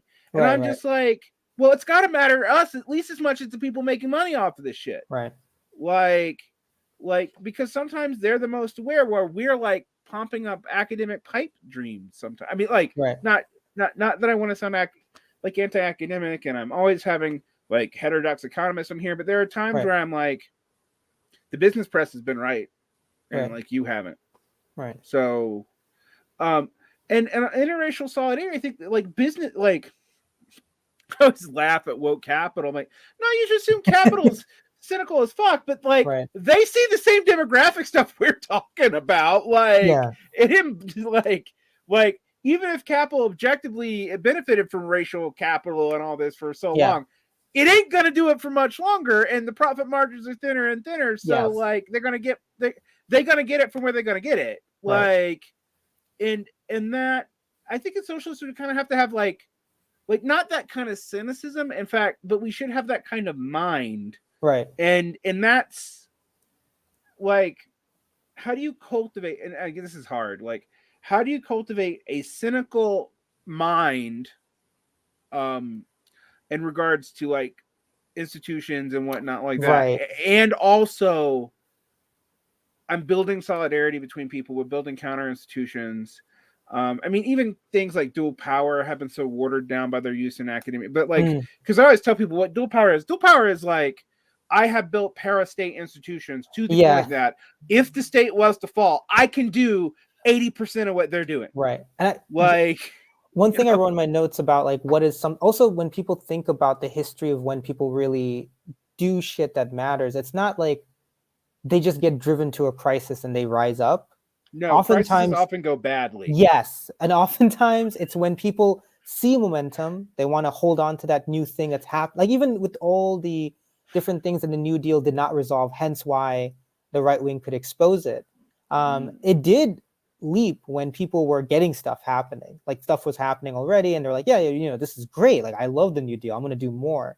And I bring this up because one of the other things they did, the Communist Party back then at least, and Labor Union, they also created a different, like speaking to the idea of alternative parastate, they did create different alternative communities. Like you're not just a labor union person paying your dues, you get married at the labor hall, you do these kind of like reading groups together, you sing together or whatever. But again, to your point, it's not like, I'm not trying to reduce anarchism, but I kind of get annoyed with how people also reduce anarchism. But it's not meant to just be there. It was always it was cultivating a side of self that would be ultimately ready to take power. And this is like happening in other countries, right? It was never like even speaking of the Vietnam example, the Viet Minh didn't want to just like, they were assassinations of French generals before and activity like that a little bit. But what made them different was they would not leave the village after the French general was pushed away without leaving behind doctors and a community effort to build a parastate function that led into which its goal was to effectively take control. So even that is like, so to the point of also how do we organize, last point I guess is like, it's also about building. So when we were organizing in around Trenton, we did do some community picnic stuff, like simple things, and it was working until I'm not trying to romanticize and blame everything on COVID, but COVID did happen, and like people were like, "What the fuck?" But for a while, we were like, "What else can we do besides having meetings in people's apartments and having people kind of do their own presentations sometimes with us? Let's do a community picnic." So it was like food, music. It wasn't perfect. There were some people who argued against each other, but that was, and some beef I have no idea about. Like two older people, I have no clue what's going on. I thought I was like, what the heck? But it was great. Like at least they were doing something. And we had a couple of them. You know what? People in the building began to be like, oh, you're the guys who did the picnic. I was like, yeah. Like people came by and even took just plates of food. That's great. But what I'm saying is like, that's another thing to think about. Like, it's not just these campaign after campaign. We want to win socialism. To win socialism, it's going to be still a very fractured, brutal fight. And people are going to be tested in ways they've never been tested before. But you also allow them the space to find joy in collective action so that they can actually really start to develop themselves in ways that the rest of the world they live in don't. But effectively, that's still to build power and challenge things. Like, so basically, even with the, like you mentioned, the self-regulating aspect of the areas you've been, like doing that, for example, like again, having communities in which you can actually have like this a different mode of thinking and living and behaving, but ultimately to challenge and win power, right? So I don't know. I think those are like one of the things I've learned from some organizing, because I was really thrilled by what I saw at the community picnics. It was a very different side of people too. They weren't just thinking of themselves as renters or tenants fighting a cause. They were just like having fun. And then we would talk to them. And I saw the leaders we had who were amazing talk to them and being able to like navigate conversations with them, which were much more freeing too. It was like out in the open. It was a sunny day. So that's another thing to think about. Like we have to make socialism sort of fun and interesting and not just like another thing to add to your late night kind of thing of like things to do. At the end of the day, like I got to go to my meeting only. It's like, oh yeah, this is a place I can get like good food or something or music. And then someone will talk to me about a specific issue I have with the mold in my apartment. And oh, there's someone else doing that too. So things of that nature need to be really thought through. But again, the loop is COVID has really burnt a lot of stuff out. So how do we rebuild that well as well? Because we're also beings too. People forget we're not machines. Like people who want to win the world are not machines. They're also slowly like being fractured. And also, I also feel it too. I get bitter. Like I do not make a ton of money. And I am very sometimes just stressed out, panic attack. Like, and it's like hard for me to focus on this broader vision. So even for me, just being very self-reflective, it's hard. So I can't imagine for someone else who's not even thinking this way yet, who's like, shit, like, I just want to have fun at the bar at least once a week. I don't care what people tell me, things like that. And I often see that also in people of color too. It's not like something, like for me, studying these things are just like, I think these are the things that we need to focus on going forward with different communities and how they're sort of being stretched to their limit, which can backfire on how they actually feel about each other too. Yeah, I think that's a great point to end off on, and it's both hopeful but realistic about what's at hand. And just a reminder, we all agree liberal identitarian politics is annoying. Yeah. But the answer to that, I think, is, as we've now spent almost 3 hours talking about, is a much more complicated and rich tapestry than just like shut up about it. So I'd like to thank you. I will suggest, you're a writer. You definitely write way more than me. And so I tell people to check out your work at Counterpunch. Where else have you written? I wrote another article about suburbia and people of color in Hard Cracker magazine. There was one I think Ingatiev founded a while ago. Mhm. That's a recent work. So that's some of the stuff that's kind of blended into other thinking. Because I just felt like you said people weren't talking enough about suburbia in a way that was realistic to me. And then Proteon magazine, which features a lot of my labor stuff that I've written about Amazon, Starbucks workers. And then Reappropriate. It's an Asian American feminist website that features some of my book reviews. But yeah, you can find me at those places usually. Awesome. Thank you so much. All right. So for people listening, keep on trying to think of how you can change the world. But it's, I guess, if anything, the takeaway is it's not just about what you think; it's about what you build. Yeah, exactly. And on that note, have a good evening.